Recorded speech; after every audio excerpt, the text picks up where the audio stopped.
तो चलिए देखिए, आपका जो अतीत वाला सेशन था वही हमारे अतीत वाला 6 क्लास वाला। तो हम लोग कौन सा चैप्टर पढ़ चुके हैं, पहला देख चुके होंगे, उम्मीद करता हूँ आप लोगों से, जो पहला वाला हो चुका है। तो ये क्लास आपकी जो सीरीज चल रही है, इस सीरीज को थोड़ा ध्यान रखिएगा, मोस्ट इंपॉर्टेंट है दोस्तों। ये कैसी है? Most important.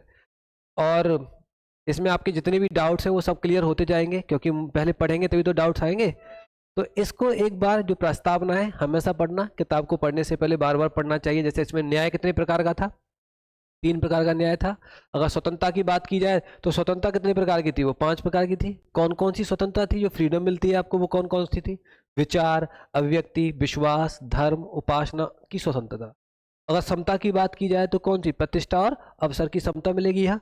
तो आप इनके बारे में यहाँ क्या कर सकते हैं दोस्तों? देख सकते हैं। ये डेट याद होनी चाहिए, 26 नवंबर 1949। ये आपको याद होना ही चाहिए। इतना पता है तो आगे चलते हैं, ठीक है। अब यहाँ से आपको जो आप लास्ट क्लास में पढ़ चुके हैं, उम्मीद करते हैं, और आप देख भी चुके हैं, ठीक है। बहुत बढ़िया। अब यहाँ पे ये चैप्टर है, आज आप पढ़ने वाले चैप्टर नंबर 2। कौन सा? Chapter number 2।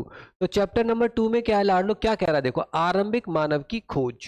यानी सबसे पहले मानव, यानी ध्यान रखना इस दुनिया में, यानी कि आप जो इतिहास में, मानव सबसे पहले कहीं ना कहीं तो आया होगा लाड लो भाई, कहीं ना कहीं तो रहता होगा ना, है ना। जंगल में, नदियों के किनारे कहीं ना कहीं तो मानव रहता होगा। अगर मानव कहीं ना कहीं रहता होगा तो वो कहाँ कहाँ रहता होगा, उस जगह की और उस मानव की खोज करनी है। उस मानव के बारे में पता करना है कि शुरुआत में, जैसे कि आरंभिक मानव, उसने साफ साफ बोला आरंभिक। जिस आरंभ में जो मानव था भारत में, कहाँ रहा? हिमालय में रहा, दक्षिण भारत में रहा, वो कौन सी जगह पर रहा?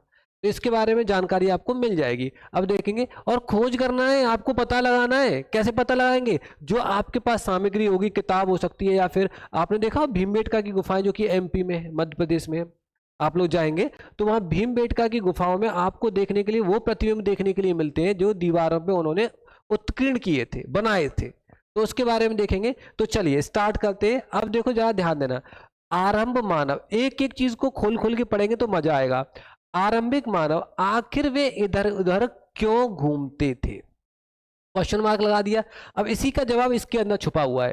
क्यों घूमते होंगे? जैसे आप लोग क्यों घूमते हैं? एक जगह से दूसरी जगह आप क्यों जाते हैं खाने की तलाश में? भाई सबसे पहले देखा जाए, आज का युवा वर्ग किस लिए जाता है? रोटी, कपड़ा और मकान, 3 के लिए जा रहा है। और दूसरी बात ये भी है कि भैया रोटी, कपड़ा, मकान, ये तो बेसिक नीड है आपकी, लेकिन इसके अलावा एक चीज होती है, अगर कहीं पर संसाधन खत्म हो जाए, क्या हो जाए भाई? संसाधन समाप्त हो जाए। जैसे मान के चलो, आज वो इस जगह पर रह रहे हैं जहाँ पे नदी के अंदर पानी है, खुदा ना खास्ता सूखा पड़ गई, और सूखा पड़ने के बाद वो व्यक्ति उस जगह को खाली करके दूसरी जगह पानी की तलाश में चले जाएंगे, जाएंगे नहीं जाएंगे? तो इसी वजह से एक जानवर में, एक इंसान दूसरी जगह जाना स्टार्ट हुआ। तीसरा कारण क्या होगा? अब यहाँ पे पहले किस पे टिके होते होंगे हम? जंगलों पे, जंगल के ऊपर। जंगल में कौन होते हैं? जानवर होते हैं। तो पहले जो मानव था वो मांसाहारी था, मांस खाता था, और अपने जीवन में ज्यादातर प्रयोग होने वाली चीजें जंगल से ही प्राप्त होती थी। जंगल उजड़ गया, जंगल उजड़ जाएगा तो जानवर एक जंगल से दूसरे जंगल में चले जाएंगे, तो उन्हीं के पीछे शिकार करता करता वो स्थानों को बदलता रहता था। मतलब बहुत सारी चीजें होंगी, आज भी तो बदलते हैं। अच्छा ये बताओ, गांव से लोग शहर आते हैं, आप खुद सोच सकते हैं क्यों आते हैं? रोजगार के लिए। या फिर शहर के लोग गांव जाते हैं, वो क्यों जाते हैं? वो शांति के लिए, सुख के लिए, है ना। आगे देखेंगे। अब यहाँ पे आपको इन्हीं प्रश्नों का जवाब देखेंगे, पढ़ना है। देखिए कितना प्यार से पढ़ेंगे सब बच्चे। हम उन लोगों के बारे में जानते हैं, ध्यान रखना, हम उन लोगों के बारे में जानते हैं जो इस उपमहाद्वीप में, किसमें? उपमहाद्वीप में। तो सबसे पहले तो उपमहाद्वीप क्या है, ध्यान रखना। उपमहाद्वीप का अभिप्राय ये है कि ये जो उपमहाद्वीप होता है, ये प्रायद्वीप के लगभग सम मतलब एक जैसा होता है, प्रायद्वीप और उपमहाद्वीप। एक होता है महाद्वीप बड़ा वाला, एक होता है उपमहाद्वीप, यानी महाद्वीप से छोटा है या ना। तो उपमहाद्वीप में, और प्रायद्वीप का मतलब होता है जो तीनों तरफ से पानी से घिरा हो। जैसे कि अगर भारत है तो भारत एक प्रायद्वीप है। क्यों? क्योंकि इधर भी पानी, इधर भी पानी, चारों तरफ क्या है? इसके तीनों तरफ पानी है। तो इस वजह से ये क्या हो गया? ये लाडलो क्या हो गया? प्रायद्वीप हो गया। क्या हो गया? प्रायद्वीप। अब देखिए कितने लाख, 20 लाख साल पहले रहा करते थे। यानी कि आप लोग जानते हैं कि हम उन लोगों के बारे में जानते हैं जो इस उपमहाद्वीप में 20 लाख साल पहले रहा करते थे। अब बच्चे यहीं पे भूल जाते हैं, क्योंकि आपके पास जो अवशेष है ना सिंधु घाटी सभ्यता के, किसके? सिंधु घाटी सभ्यता के। ध्यान रखना लाडलो, सिंधु घाटी सभ्यता के। और यहाँ पे बात हो रही है 20 लाख पहले की, और हमारे पास जो जानकारी है वो लगभग 5000 साल पहले की है। यानी 5 के, है ना, 5000 साल पहले की। और यहाँ बात कितने की हो रही है? 20 लाख साल पहले की। ध्यान रखना कितनी इंपॉर्टेंट हो गया। तो 20 लाख साल पहले रहा करते थे, आज हम उन्हें आखेटक, आखेटक खाद्य संग्राहक के नाम से जानते हैं। आखेटक खाद्य संग्राहक का मतलब क्या होता है कि वो शिकार करते थे। आखेट का मतलब होता है शिकार करना, और खाद्य संग्राहक का मतलब होता है उस मांस को एक जगह क्या कर देना, संग्रह कर लेना। जैसे आप लोग फसल उगाते हैं तो क्या एक साल का पूरा बजट बना के रखते नहीं रख सकते, तो वहां पे भी वो ऐसे ही रखते थे। तो खाद्य संग्राहक के नाम से जानते थे। भोजन का इंतजाम करने की विधि के आधार पर उन्हें इस नाम से पुकारा जाता था। ये यहाँ समझ रहे हो कितना आता है? भोजन का इंतजाम, क्योंकि वो संग्रह कर रहे हैं तो भोजन का क्या कर रहे हैं, वो इंतजाम कर रहे हैं, तो इसी के आधार पर उन्हें इस नाम से पुकारा जाता था। आगे देखेंगे। आमतौर पर खाने के लिए वे जंगली जानवरों का शिकार करते थे। किसका करते थे?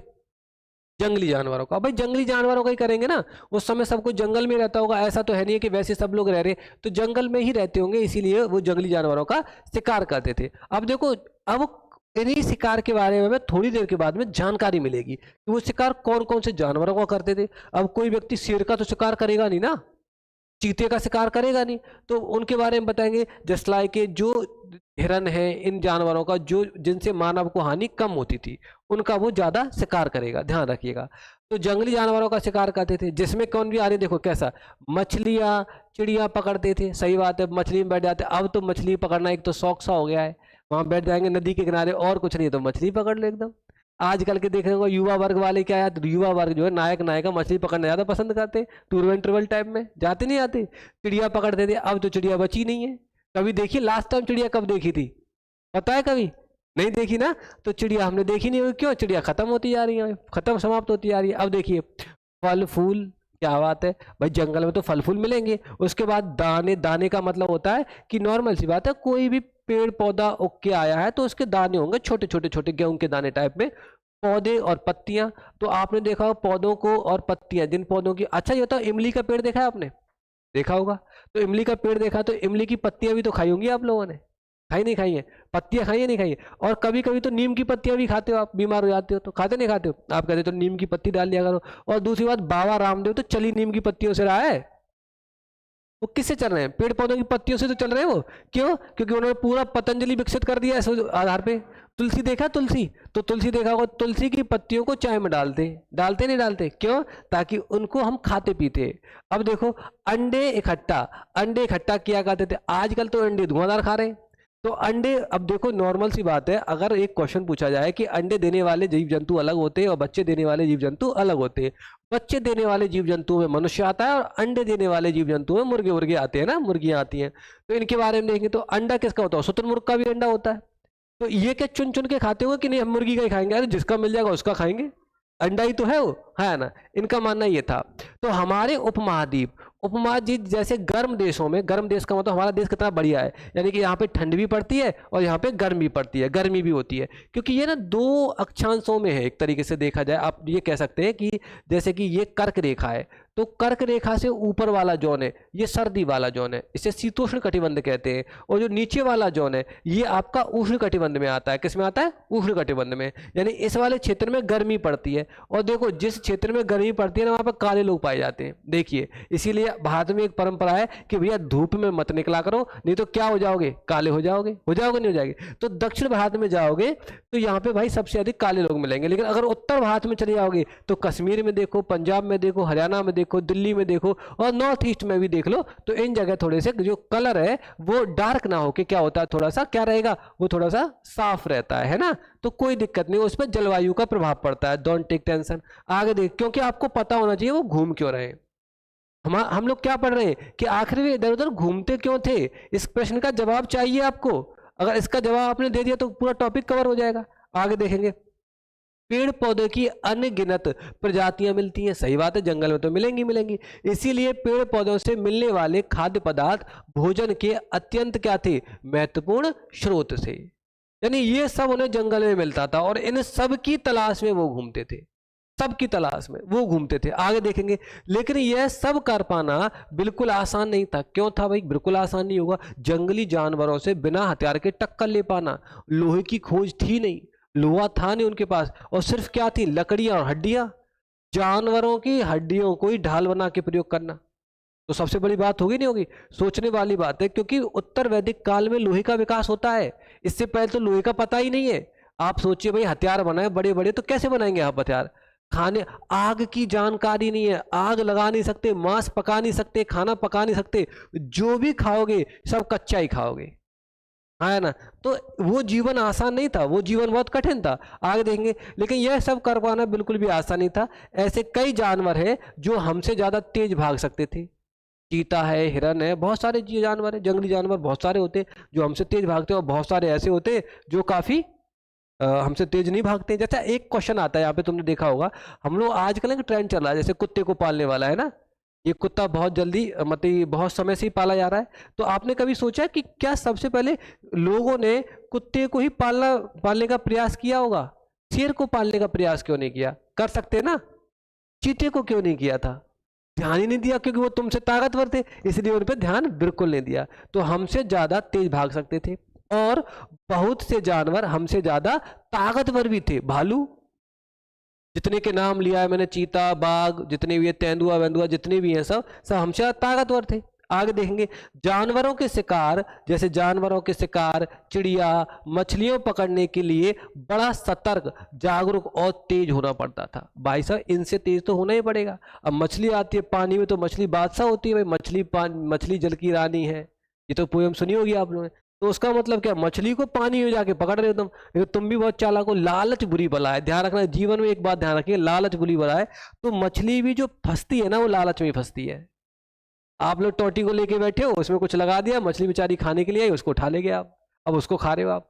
पहले मछली ने खाया, फिर मछली को आप खा रहे हो। तो कहने का मतलब ये कि लालच बुरी बला। चिड़िया भी लालच में आती है तो पकड़ लेते हो आप उसे। जितने भी जानवरों को आप पकड़ रहे हो, लालच देके ही पकड़ रहे हो सबको। तो मनुष्य को पता है कि लालची, ये दुनिया ना लालची है, तो लालच के हिसाब से चलेगी। तो आगे देखिए, तो पेड़ पौधों से खाना जुटाने के लिए यह जानना जरूरी होता था कि कौन कौन से पेड़ पौधे खाने योग्य। सही बात है। अब तुमसे बोला जाए कि भाई ऐसा करो कि तुम धतूरा खाओ, तो धतूरे से जिंदा नहीं रह सकता आदमी।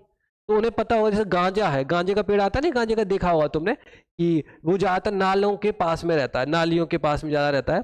तो गांजे का तो खा नहीं सकते ना, क्योंकि गांजे का खा लिया तो बेहोश पड़े रहोगे 2-4 दिन तक, है ना? तो इसकी भी जानकारी उन्हें लंबे समय से हुई होगी, बहुत समय दिया होगा तो ये तो जानकारी हुई होगी थी। तो पेड़ पौधे खाने योग्य होते थे, क्योंकि कई तरह के पौधे कैसे रहते थे, विषैले। अच्छा, मैं आपसे पूछूं, जो मैं कमेंट करने के लिए बोलूंगा आपसे, मुझे बताना ऐसे 2 पौधों का नाम बताइए जो कीड़ों को खाते हैं, है ना? तो आप बता सकते हैं तो आराम से, अगर जानते हैं तो कमेंट कर दीजिएगा, नहीं जानते तो कोई बात ही नहीं है ना? तो दोनों चीजों में देखिएगा, तो वो एक्चुअल में क्या है, विषैले भी होते हैं ना, होते नहीं होते? आगे देखेंगे। तो साथ ही फलों के पकने के समय की जानकारी भी जरूरी होती थी। अब तुम बताओ, अब इस समय अगर कोई व्यक्ति सर्दियों में बाजरे को देखेगा, बाजरा, तो बाजरा तो नहीं मिलेगा ना, वो तो अपने ही टाइम पे होगा, अपने मौसम में होगा, गर्मियों में होता है वो। तो आपको टाइमिंग पता होना चाहिए कि किस समय कौन सी फसल उगाई जा रही है।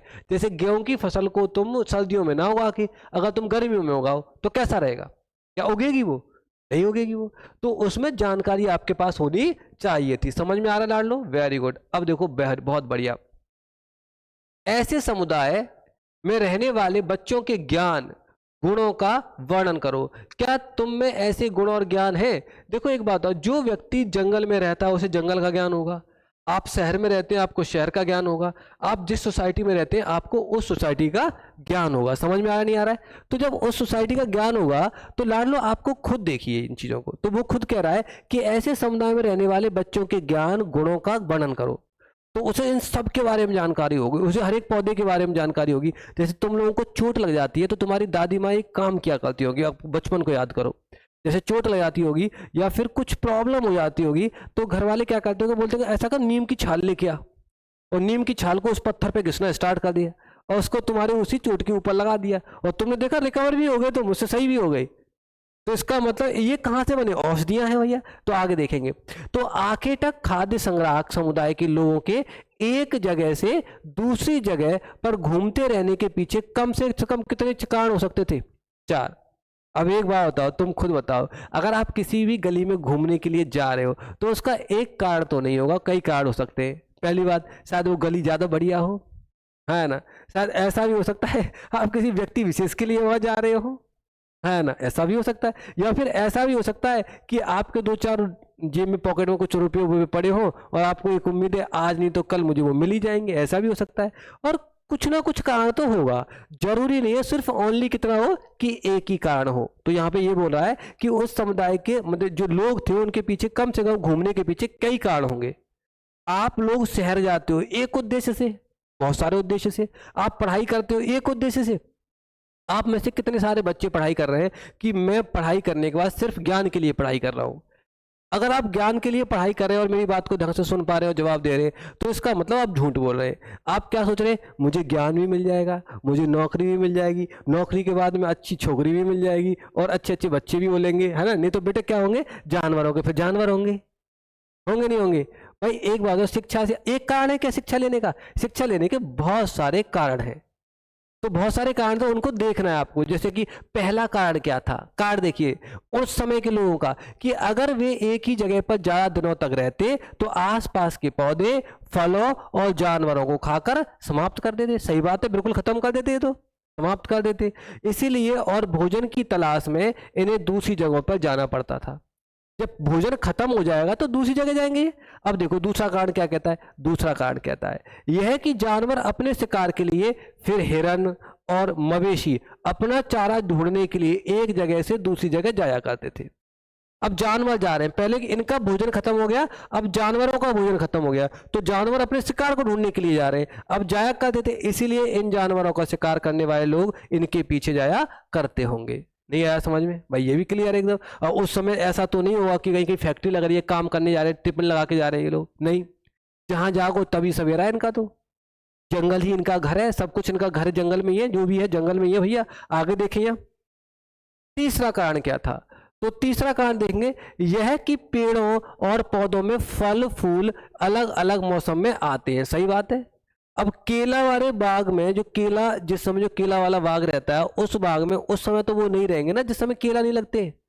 वो ऐसी फसलों के बारे में जानकारी एकत्रित करेंगे जो मौसम के हिसाब से बदलती हैं।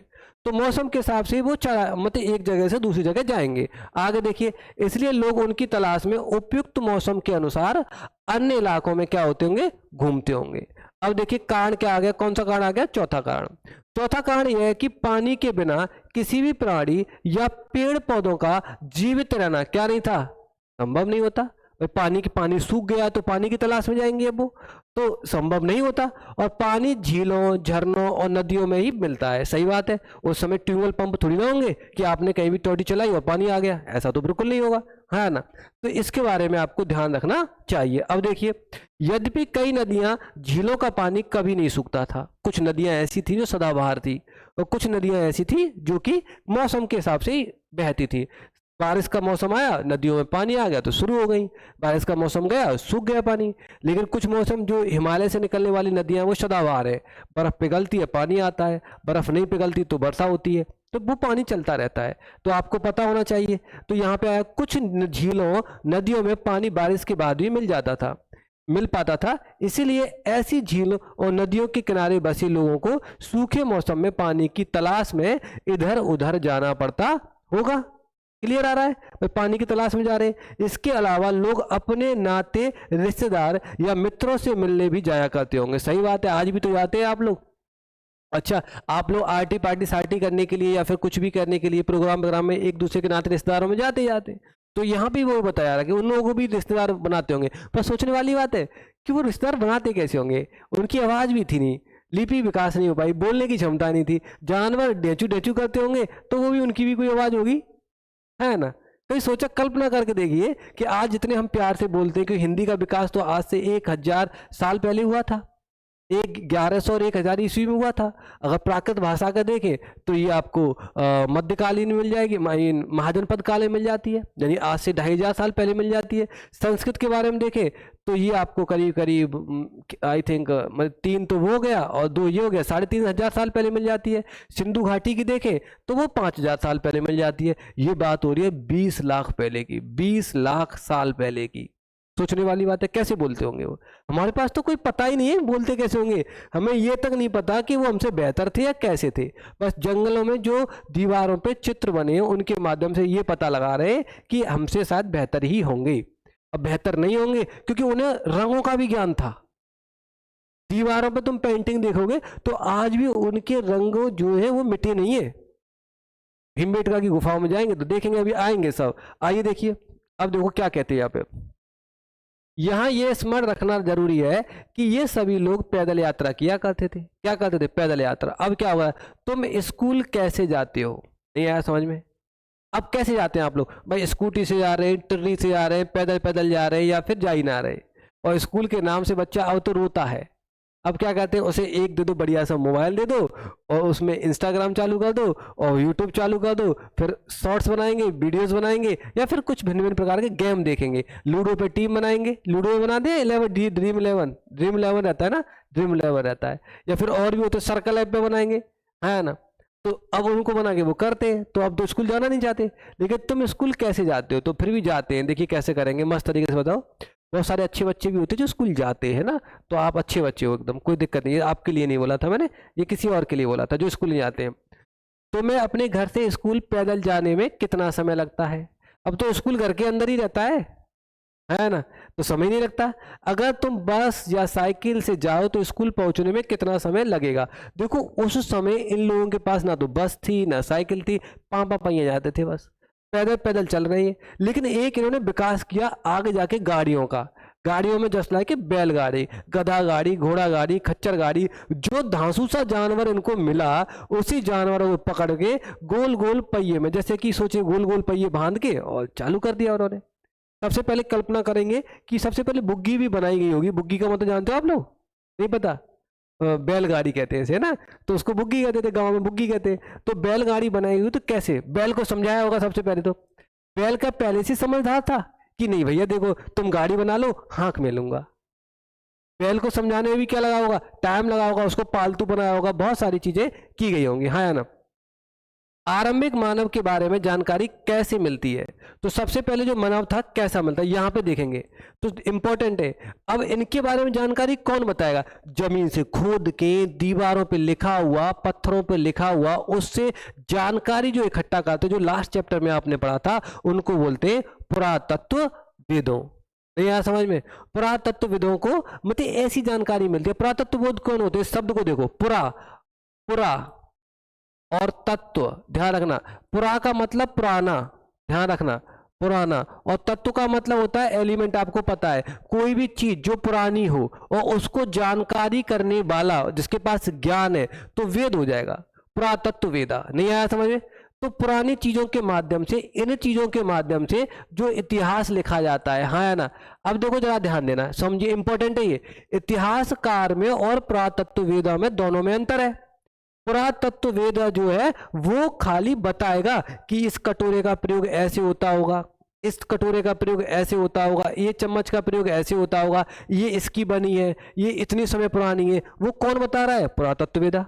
लेकिन इसी चीज को आधार बना के जो इतिहासकार है वो क्या लिख रहा है? इतिहास लिख रहा है, उसको क्रम दे रहा है, उसको सीक्वेंस दे रहा है। वो नहीं आ रहा समझ में? आइए देखिए, पुरातत्वविदों को कुछ ऐसी वस्तुएं मिली हैं जिनका निर्माण और उपयोग आखेट, क्या बच्चों? आखेट। आखेट का मतलब पता है ना क्या होता है? शिकारी, है ना, शिकारी, शिकार करना, है ना। आखेटक और आखेट, है ना। तो आखेटक खाद्य संग्रह किया करते थे, शिकारी इकट्ठा किया करते थे उन्हें। अब आप लोगों के माता पिता आप लोगों के लिए कुछ इकट्ठा करते ना, संपत्ति वगैरह, तो उस समय संपत्ति तो थी नहीं, क्या था? खाना था। खाना ही मूल संपत्ति है। और एक बात और ध्यान रखना, आप जो मेहनत करना चाह रहे हैं, अगर मैं आपसे कहूं कि आपको जीवन पर्यंत बेहतर से बेहतर खाना मिलेगा, सरकार ही आपसे कह देना कि आपको शाही पनीर, जो जो आप फेवरेट खाना चाहते हैं वो सब मिलता जाएगा, तो यकीन मानिए, और ये रजिस्टर कर दिया कि आपके अंदर खाने की कभी कमी नहीं आएगी। मैं यकीन कह रहा हूं कि आधे से ज्यादा युवा का पूरा का पूरा 90% युवा मेहनत करना बंद कर देगा। खाने की चिंता थी, खाना मिल गया। मकान दुकान तो एडजस्ट कर लेंगे, पेट एडजस्ट नहीं कर पाते कोई भी। मकान तो कोई दिक्कत नहीं, बोलते हैं बाबा जी एक कमंडल लेके निकल जाएंगे कहीं भी। खाना मिलना चाहिए, तो ये इंपॉर्टेंट हो गया। तो खाद्य संग्रह क्या करते थे? यह संभव है कि लोगों ने अपने देखो ये रहे उनके, कितनी गजब तरीके से आइटम देखना, पहले पढ़ेंगे उसके बाद इन आइटमों पे चर्चा करेंगे, मस्त तरीके से करेंगे। इनको ही तो देखना, ये मूल है और यहाँ से प्रश्न बनते हैं ना, जरूरी है बहुत ज़्यादा देखना। देखना ये हमारे भगवान जी हैं, आपने देखा इनकी पूजा भी होती है, आपने नोटिस किया है कभी?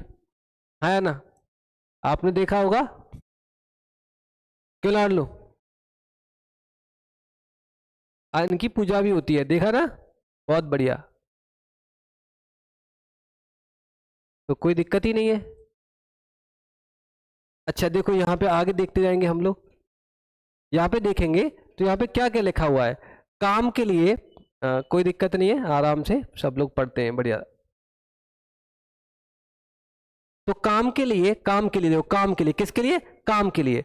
तो काम के लिए पत्थरों, लकड़ियों और हड्डियों के औजार बनाए गए।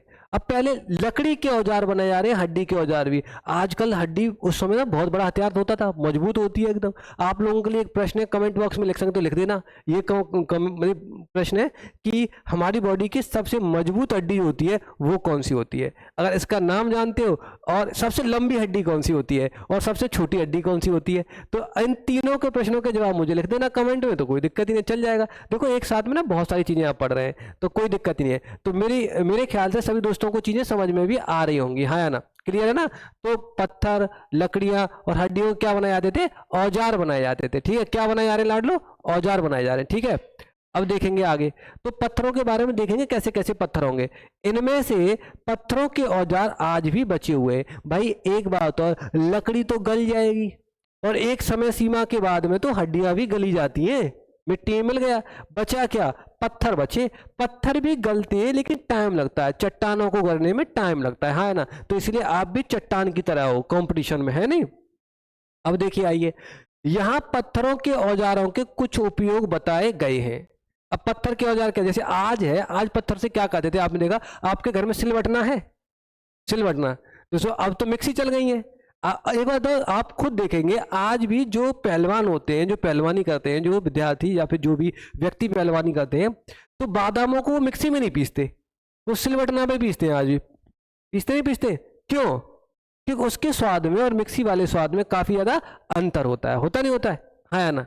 आप देखिएगा काफी टेस्ट में परिवर्तन आता है, आप सब लोगों के घर में होता ही है। तो इसीलिए चटनी वटनी भी बनाते होंगे। जैसे कि अभी मैं आपसे पूछूं, ये कौन से राज्य की लाल चींटियों को जीआई टैग मिला है, बता देना आप लोग। वो जीआई टैग मिला है, यानी कि वो चींटियों को खाते हैं भाई। आपने लाल मिर्ची की चटनी खाई है ना, वो लाल चींटी की चटनी है। तुमको ओ माय गॉड, लाल चींटी की चटनी कैसे खा सकते हैं? टेस्ट से खा रहे खूब बढ़िया, वो तो खा रहे एकदम। तुम्हें खानी, तुम बताओ, है ना। तो खा के देखो, मैं नहीं कह रहा बिल्कुल मत खाना, मन करे तो खाना। उड़ीसा जाना, कहाँ जाना? उड़ीसा। तो ध्यान रखिएगा आराम से, तो पढ़ते जाओ, है ना। तो पत्थरों के औजारों के कुछ उपयोग हैं, ऐसे कामों में एक सूची बनाओ, इनमें से इस तरह के औजार काम में आते हैं। तो आप बता सकते हैं वर्तमान, देखो पहले तो सब जगह पत्थर ही काम में आता होगा, लेकिन आज पत्थर काम में नहीं आता, अब तो लोहा चल गया है। जैसे उस समय तो हथौड़ा भी पत्थर का ही होता होगा, लेकिन अब हथौड़ा किसका हो रहा है?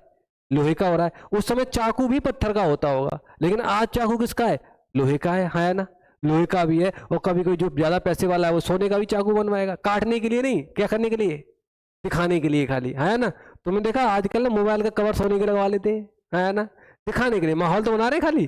तो देखिए आइए, तो बताओ कि इनमें से कौन कौन से काम सामान्य पत्थरों से किए जा सकते हैं। कारण सही उत्तर दीजिए, बताइए जो जनरल काम है। जैसे जनरल के लिए आप दुकान पे कभी गए होंगे, अब तो इलेक्ट्रॉनिक्स कांटा आ गया है जो सामानों को तोलता है। पहले अगर तुम गांव में जाओगे आज भी, तो वहां पे जो कांटे हैं ना, या तो वो बांट होंगे जो कि लोहे के होते हैं, है ना, और लोहे के नहीं होंगे तो किसके मिलेंगे वो आपको? पत्थर के मिलेंगे। मिलते नहीं मिलते? वो तो इतिहास यही चीज का बोध कराता है हमें कि आज जो पहले था वो आज कैसा है। हमने, हमारी जो जर्नी है, वो यात्रा है, पहले कैसी थी और आज कैसी है, मस्त तरीके से पढ़ो एकदम, है ना। और एक और बात सबसे बड़ी, अब तो पहले ना, अब लड़ाई हो जाती होगी तो हथियार के तौर पे क्या लेके चलते होंगे? पत्थर। सर फोड़ने का काम आता होगा कि अब मारूंगा तो आज भी सर फोड़, जम्मू कश्मीर में देखो पत्थरबाजी मिलेंगे, वहां भी मिलते नहीं मिलते? तो इनके बारे में भी देखना है। आइए देखिए, देखो पहले प्यारे प्यारे पत्थरों को देख लेते हैं आगे बढ़ने से पहले। अब देखो का टाइप के पत्थर, इन पत्थरों का प्रयोग किस में किया जा सकता है, बताओ खुद। ये गोल गोल पत्थर है, मेरे ख्याल से शायद इधर इसको इधर से पकड़ लो और ऐसे ऐसे करके कूटने के काम आ सकता है, ये आ सकता नहीं आ सकता है। और ये ऊपर से पकड़ा, अगर जमीन में के अंदर कील लगी हुई है तो उसको ठोकने के काम आ सकता है, आ सकता नहीं आ सकता है। पेड़ वेड़ में कुछ ठोकना होगा तो काम आ जाएगा। अच्छा ये किसके काम आ सकते हैं, ये वाले ये तोलने के काम आ सकते हैं, है ना, तोलने के और काटने के, है ना। देखो पहने पहने हल्के हल्के, इनसे तो बेहतर है ना, इनसे बेहतर है। देखो कितना पहना है, जैसे मांस को चीरना फाड़ना हो तो लगभग इससे फाड़ा जा सकता है ना। जैसे तुमने, अच्छा ये बताओ तुम में से, इसको और बताता हूँ कैसे। कभी कभी आप, अब तो लूफा चले गए, लूफा लूफा लूफा का मतलब आप लोग जानते हो, लूफा का मतलब जैसे कि अब ना चोचलेबाजी ज़्यादा चल गई है। नहाते समय ना कुछ प्लास्टिक के टाइप में वो आ गया, एक बर्तन साफ करने वाला, जूना कहते थे पहले उसे, मैं जूना ही कहता था, लेकिन अभी ना लूफा चल गया है। तो जो व्यक्ति है जो शौकीन टाइप होते हैं तो वो उस लूफा को ले आएंगे और नहाते समय साबुन वाबुन लगा के उसको यूज़ कर लेते हैं। लेकिन पहले तुमने देखा होगा अपने गाँव में जाना, आज भी हर एक नल के पास में और कुएं के पास में ऐसे पत्थर पड़े रहेंगे, और उन्हीं पत्थरों के द्वारा वो अपनी चमड़ी को घिसते हैं, घिसते नहीं घिसते, तो ये चमड़ी को घिसते हैं, इसका मतलब क्या हुआ कि वहां से वो उसको क्लियर करने का प्रयास करते हैं। पत्थरों के प्रयोग देखिए, देखो हालांकि पढ़ना पढ़ना और तरीके से पढ़ना दोनों में अंतर है। मैं आपको तरीके से पढ़ा रहा हूँ, एक एक चीज इंपॉर्टेंट है, इसलिए हर एक एग्जाम की जो बेस है ना वो एनसीईआरटी है। आप इस तरीके से पढ़ेंगे तो मजा आएगा, इस तरीके से नहीं पढ़ेंगे तो एनसीईआरटी आप कभी पढ़े ना परीक्षा नहीं दे पाएंगे, सॉल्व नहीं कर पाएंगे। तो ऐसे ही पढ़ना पड़ेगा, ये मूल है आपको। अब देखिए गा टाइप, देखिए गा, खा के बाद गा, देखिए ये इनका विकास हो गया, फिर और अपडेट किए गए। जैसे अब आपने देखा पहले आया 1G 2G 3G 5G तक आ गया, तो अपडेट होते आ रहे हैं, होते आ रहे हैं, होते आ रहे हैं। फिर ढा टाइप के देखिए, घा टाइप के छोटे छोटे आ गए, कैसे आगे छोटे छोटे, ग्लोल टाइप में, ये किस में आएगा काम, ग्लोल में लगाया और आंख फोड़ने के काम आएगा। आता नहीं आता था, चिड़िया मारने के काम में आ रहे हो, है ना। इसको फेंकना थोड़ा सा कठिन था, लेकिन इसको फेंकना थोड़ा सा क्या है, आसान है ना। कबूतर मारने के लिए, कबूतरबाजों के लिए काम आएंगे। आइए देखिए अब ये क्या है। अच्छा ये गोल गोल क्यों हो जाते हैं, तुमने देखा इनको हम क्या कहते हैं, बताओ कौन, बताओ कौन, कोई बता सकता है। अगर किसी को पता है ना, 3 सेकंड का टाइम देता हूं मैं, 3 गिनती बोल रहा हूं तो बता देना, है ना। 1 2 और 3, इसको सालिग्राम बोलते हैं। आपको पता है सालिग्राम, यानी ये बड़ी बड़ी चट्टान होती है, हिमालय से आती है, और लुढ़कते लुढ़कते लुढ़कते लुढ़कते इनका आकार बदल जाता है भाई साहब, गोल हो जाते हैं। और आप लोग क्या करते हैं, तुलसी का गमला लेते हैं, उस तुलसी के गमले में भगवान बना के रख लेते हैं इनको, कि मेरे प्रभु है। हाँ प्रभु जी लुढ़क लुढ़क के आके गोल इतने हो गए, वो चिकने हो गए नहीं हो गए। तो ये ना सालिग्राम है, क्या है ये, सालिग्राम है। ओके, बहुत सारे लोग इन्हीं सालिग्रामों को अपने घर की दीवारों में लगवा देते हैं, लगवा देते, भगवान को चिपका देते हैं, उन्हें शर्म आनी चाहिए। ऐसा नहीं है, लेकिन है ना, आप लोग पैसे वाले हो जाएंगे तो आप भी करेंगे। अब देखो क्या कह रहा है, ये कितना अच्छा रहा।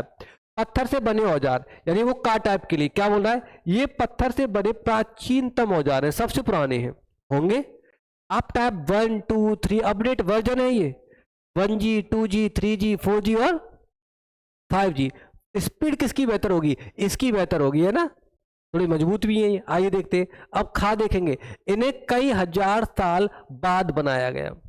मतलब पहले जीवन ऐसे ही चल रहा होगा, जानवर पकड़े मर गए होंगे, उन्हीं को वैसे खींच रहे हो, लेग पीस मार रहे हो उन्हीं के, है ना, क्लियर है ना। तो आप लोग देख सकते हैं, आगे देखेंगे, इन्हें और बाद में बनाया गया, और गांव वाले को यानी कि इनको बाद में बनाया गया, है ना। इन्हें लगभग 10,000 साल पहले बनाया गया। इसको कब बनाया गया, 10,000 साल पहले, यानी ये तो नई नई अभी जा पुरानी बात नहीं है। अब देखिए, अब और ये गुटिया गुटिका, क्या कह रहे हैं, गुटिका, छोटे छोटे गुटिका बोलते हैं ना, प्राकृतिक पत्थर है। ये नदियों के द्वारा बनाए गए थे, और ये मनुष्य ने खुद बनाए, तोड़ तोड़ के, और इन्हीं पत्थरों को जोड़ के ही किसका निर्माण किया होगा उसने, आग का, है ना। किया होगा नहीं किया होगा, क्यों भाई, तो इस तरीके से किया होगा। आगे देखिए, अब देखो यहाँ पे उन पत्थरों का यूज भी दिखाया गया है, उस पत्थरों का एकदम। पहले चाकू नहीं होता था, जो भी मांस वगैरह खाना है, काटना है, जीवन बड़ा संघर्ष वाला रहा है मनुष्य का। अगर मनुष्य मनुष्य बना है ना, तो इसके पीछे की बहुत लंबी कहानी रही है, हजारों साल की तपस्या रही है मनुष्य की, तभी तो मनुष्य बना है वो, है ना। आपने सब कुछ देखा है, हजारों पीढ़ियों ने त्याग किया है, तो आप ऐसे मत लिया करो आप हल्के में, है ना, आप बहुत जबरदस्त है। अब देखो क्या कहता है, बाएं तरफ भी देखेंगे तो पत्थर के औजार का उपयोग बाएं इंसान के खाने योग्य, देखो बाएं इंसान के खाने योग्य जड़ों को खोदने के लिए किया जाता था। अब ये पेड़ पौधे, तो इसको किससे खोदोगे, ये हाथ देखो इस तरीके से, आपने देखा ये पेड़ है, अगर आप देख पा रहे हो तो ये क्या है, ये पेड़ है ना, बन गया ना पेड़, है ना, पेड़ बन गया, आप तो पहचान पा रहे होंगे शायद। और ये क्या है, ये हाथ है, और ये क्या है उसका, ये पत्थर है। मुट्ठी में पकड़ रखा है और ये जमीन को खोद रखा है, खोद रखा है जस्ट लाइक आप। अच्छा ये बताओ कैसे समझ में आएगा, ये वाला पत्थर है इसके हाथ में, ये वाला, आपने गाजर खोद की खाई है, उखाड़ की खाई है? खाई होंगी आप लोगों ने, तो आपने कहा या फिर ढकेल से लेके खाई होगी, दो तरीके 3 तरीके से खाई होगी। जो देसी किसान में होता है वो क्या करता है, गाजर अगर उखाड़ रहा है और बीच में गई टूट, अब वो क्या करेगा, पत्थर लेके आएगा, फावड़ा लेके आएगा और उसको उखाड़ना स्टार्ट कर देगा। इसी तरीके से तो करता है वो। अब देखिए आगे यहाँ पे क्या कह रहा है, देखो सुनिए, अब ये चमड़ी है, ये चमड़ी, खाल है, ये खाल, ध्यान रखना। और इसके हाथ में ये भी पत्थर ही है, उसमें छेद किससे कर रहा है, पत्थर से कर रहा है। अब सोचो उस समय कपड़े तो होंगे नहीं, अब सर्दी का मौसम है, आपको सर्दी लगती है तो आप लोग तिब्बत मार्केट चले जाओगे या फिर कोई और मार्केट चले जाओगे, बुलंद मार्केट, कहीं भी जा सकते हो। तो ये क्या करते थे, उसकी जानवर की खाल को उतारा, उस खाल में सही सही जगह पे छेद किया और उसको लपेट लिया और झाड़ियों से सूखी टहनियां लेके आए और उन्हीं को कस के कपड़े बना दिए और पहन लिया एकदम। तो जीवन तपस्या वाला रहा था या नहीं रहा था, रहा था। एक देखिए अब दाएं, तो जानवरों की खाल से बने वस्त्रों को सिलने के लिए किया जाता था। नहीं आया समझ में? तो कितनी बड़ी बात है, उस समय जानवरों की खाल, यानी एक एक चीज को, दोस्तों एक बात ध्यान रखिएगा, जो जो बच्चा पढ़ रहा है और इस तरीके से पढ़ रहा है तो वो बिल्कुल भी घबराने की जरूरत उसे नहीं है, वो पढ़ेगा। अब देखो यहां से छोड़ दिया था हमने। तो इनमें से कुछ औजारों का उपयोग फल फूल काटने, हड्डियां और मांस काटने, क्या काटने, मांस काटने, तथा पेड़ों की छाल और जानवरों की खाल उतारने के लिए किया जाता था। ध्यान रखना, जानवरों की खाल भी उतारे तो वो पत्थर से, चाकू से नहीं, पत्थर से। आइए देखिए, कुछ के साथ कितना कठिन आपने सोचा कि लोहा नहीं था, धातु नहीं थे, कपड़े भी नहीं थे, घर भी नहीं था, जीवन कितना कठिन रहा होगा। और मानव ने वो यात्रा तय की है और तब जाके आज आप 5G वाली दुनिया में आए हैं। तो ये जर्नी जो रही है हजारों लाखों साल की रही है, हजारों क्या लाखों साल पुरानी जर्नी है, तो करोड़ों साल की कह सकते हैं। तो इन चीजों को देखना है आपको। तो कुछ के साथ हड्डियां, लकड़ियों की मुट्ठे लगाकर भाले और बाण जैसे हथियार बनाए जाते थे। तो आज भी तो करते हैं, यानी कि मुट्ठे का मतलब होता है लकड़ी के मुट्ठे लगा दे। कुल्हाड़ी देखिए, कुल्हाड़ी, कुल्हाड़ी का जो आगे वाला सिरा है वो लोहे का ना करके आप किसका कर दो, पत्थर का कर दो, तो यह बन जाएगी ना आकृति की हड्डियां। या फिर उस कुल्हाड़ी में लकड़ी की जगह क्या लगा दो, हड्डी फिक्स कर दो। तो इसी प्रकार से जो लोहे वाली आकृति होती है उस जगह किसकी होती थी, उस जगह होती थी आपकी पत्थर की। किसकी रहेगी, पत्थर की। आगे देखेंगे, और कुछ औजारों से लकड़ियां काटी जाती थी। लकड़ियों का उपयोग ईंधन के साथ साथ झोपड़ियां और औजार बनाने के लिए भी किया जाता था। नहीं आया समझ में? अब देखिए आगे लाड लो, सब बच्चे देखते जाए, भैया पढ़ते जाए। अब यहाँ पे देखो ये इंपॉर्टेंट आएगा, ये मैप बहुत इंपॉर्टेंट है। तो यहाँ रहने की जगह निर्धारित करना, वो ये कैसे तय करते थे, जैसे कहाँ रहना। जैसे तुमसे बोला जाए, आजकल लोग कहते हैं गांव में रहोगे, नहीं गांव में नहीं रहेंगे, इस कॉलोनी में रहोगे, नहीं इसमें नहीं रहेंगे, तो तुम दूसरी कॉलोनी उसमें रहेंगे, उसमें क्यों रहोगे, तुमने कैसे तय किया। तो आप क्या कहेंगे, वो ना अच्छी कॉलोनी है, वहाँ पानी बढ़िया है, शिक्षा बढ़िया है, बगल में हॉस्पिटल है और भी बहुत सारी चीज़ें हैं, तो हम वहाँ पे तय कर लेते हैं, है ना। तय करते नहीं करते। तो आपने एक मेजरमेंट बनाया, तो मानचित्र 2 को देखना है। तो ये डायग्राम नंबर 2 को देखेंगे तो क्या करेंगे, देखेंगे। आइए, तो पहले ना मानचित्र 2 को गौर से देखना है। यहाँ से प्रश्न हमेशा बनता है, ये वो शहर है जहाँ पे लोग रहते थे। जैसे लोग कहाँ रहते थे, जम्मू कश्मीर में जाओगे तो बुर्ज होम मिलेगा, J&K, है ना। अगर मेहरगढ़ में जाओगे तो ये पाकिस्तान में, वर्तमान पाकिस्तान में, ध्यान रखना, ठीक है ना। कहाँ पर है, पाकिस्तान में, ध्यान रखना। इसके बाद अगर चिरांद में जाओगे तो चिरांद जो है वो लाडलो वर्तमान में कहाँ है, ये आपके बिहार में पड़ेगा। कहाँ पड़ेगा, बिहार में वर्तमान। फिर ये कोल्डी हवा है, फिर ये महागढ़ा है, ये भीमबेटका है और ये नर्मदा घाटी, ठीक है ना। इसको देखना है। अब यहाँ पे संकेत भी दे रखे हैं कुछ, जैसे कि पुरा पाषाण पुरा स्थल, सबसे प्राचीन जो है, तो सबसे प्राचीन कौन कौन से उनको देख लेते हैं। जो त्रिभुजकार है, तो सबसे प्राचीन में नंबर 1 कौन आया, बताओ, जल्दी से जल्दी बताएंगे मुझे। सबसे प्राचीन में कौन आएगा, भीमबेटका, तो यहाँ मैंने भीम लिखा। दूसरा कौन सा आ गया आपका, होशंगी, जो कि कर्नाटक में। भीमबेटका आपको पता होना चाहिए कहाँ है, ये MP में। होशंगी कहाँ है, आपका कर्नाटक में, ध्यान रखना। आगे देखें, कुरनूल गुफाएं, कौन सी, कुरनूल गुफाएं, तो कुरनूल गुफाएं कहाँ पर है? ये आपकी आंध्र प्रदेश में, कहाँ पर है? आंध्र प्रदेश, और वर्तमान या फिर तेलंगाना के पास में है, ठीक है ना, कोई दिक्कत? अब देखिए यहाँ पे नेक्स्ट क्या आ रहा है, क्या कहीं और भी कहीं पुरा स्थल है? नहीं, तो 3 स्थल तो याद होना चाहिए, सबसे पुराने। अब यहाँ से प्रश्न क्या बनता है? प्रश्न ये बनता है कि ये भीमबेटका है, ये होशंगी है, ये कुरनूल है, इनसे मिला क्या क्या? जैसे आपसे पूछा जाएगा भीमबेटका से क्या मिला तुम्हें, होशंगी से क्या मिला तुम्हें, और करनूल से भी क्या मिला तुम्हें, तो इनके बारे में थोड़ी सी जानकारी होनी चाहिए। अब देखो ये नवपाषाण काल, कौन सा पाषाण? नवपाषाण। देखो आप 6वीं क्लास में हो या सिविल की तैयारी कर रहे हो, और जो किताब जब 6वीं क्लास की है तो आप खुद अंदाजा लगाइए कि आपसे एनसीईआरटी सरकार चाहती क्या है। या तो आप 6वीं क्लास में ही प्रॉपर तरीके से पढ़ना शुरू कर दीजिए, इसका मतलब सरकार चाहती है कि 6वीं क्लास वाले बच्चे का मानसिक विकास होना चाहिए, तभी तो इतना ये बना दिया है। लेकिन नहीं, हम इसको सिविल में जाके पढ़ते हैं फिर, तो इसका मतलब ये है कि हमें पहले से ही इनको तैयार कर लेना चाहिए। अब देखिए क्या होता है कि नवपाषाण काल, तो नवपाषाण काल में जो आयताकार हैं, तो आयताकार कौन सा? देखो नवपाषाण काल वाले में मैं डायग्राम बना देता हूँ, मैं चित्र बना दूंगा, मैं थोड़ा सा ध्यान रखिएगा। तो मैं इसी प्रकार का नीला वाला बनाता हूँ, इस पर कोई और बना देता हूँ पीला, यानी कि इसको बना देता हूँ मैं, है ना, नवपाषाण वाले काल पे। तो नवपाषाण वाले काल पे कौन आ गया? मेहरगढ़ आ गया, ध्यान रखते आइए। नंबर 1 मेहरगढ़, उसके बाद कौन सा है? बुरझूम आ गया, कौन सा आ गया? बुरझूम आ गया। उसके बाद कौन सा आ गया भाई? कोल्डी हवा और महागढ़ आ गया, कौन सा आ गया? कोल्डी हवा महागढ़। उसके बाद आ गया चिरांद आ गया, कौन सा आ गया? चिरांद। और दाऊजली हेडिंग आ गया। और ये तो बहुत बार पूछा गया, और नॉर्थ उत्तर उत्तर पूर्व वाला, ये तो बहुत बार पूछा गया पेपर में, उत्तर पूर्व वाला ध्यान रखना। ये मैप से क्वेश्चन डायरेक्ट आते हैं, तो इनको देखना है अपना। उसके बाद देखेंगे आगे, देखा नीचे गए तो यहाँ पीएम पल्ली, कौन सा आ गया? पीएम पल्ली। और दूसरा कौन सा आ गया? हुल्लूर, कौन सा आ गया? हुल्लूर। तो आपको ये नवपाषाण स्थल के बारे में पता होना चाहिए, तो मैं यहाँ शॉर्टकट लिख देता हूँ। नंबर 1 सबसे ऊपर है आपका बुरझूम, दूसरे नंबर पे मेहरगढ़, मेहरगढ़ के बाद है आपका चिरांद, चिरांद के बाद है आपका कोल्डी हवा, कोल्डी हवा के बाद है महागढ़ा, महागढ़ा के बाद है आपका दाऊजली, दाऊजली, और दाऊजली के बाद है आप लोगों का हल्लूर, और हल्लूर के बाद है आपका पीएम पल्ली। ठीक है, तो ये मैंने लिख दिया एक बार BMC KMDHP, ध्यान रखना।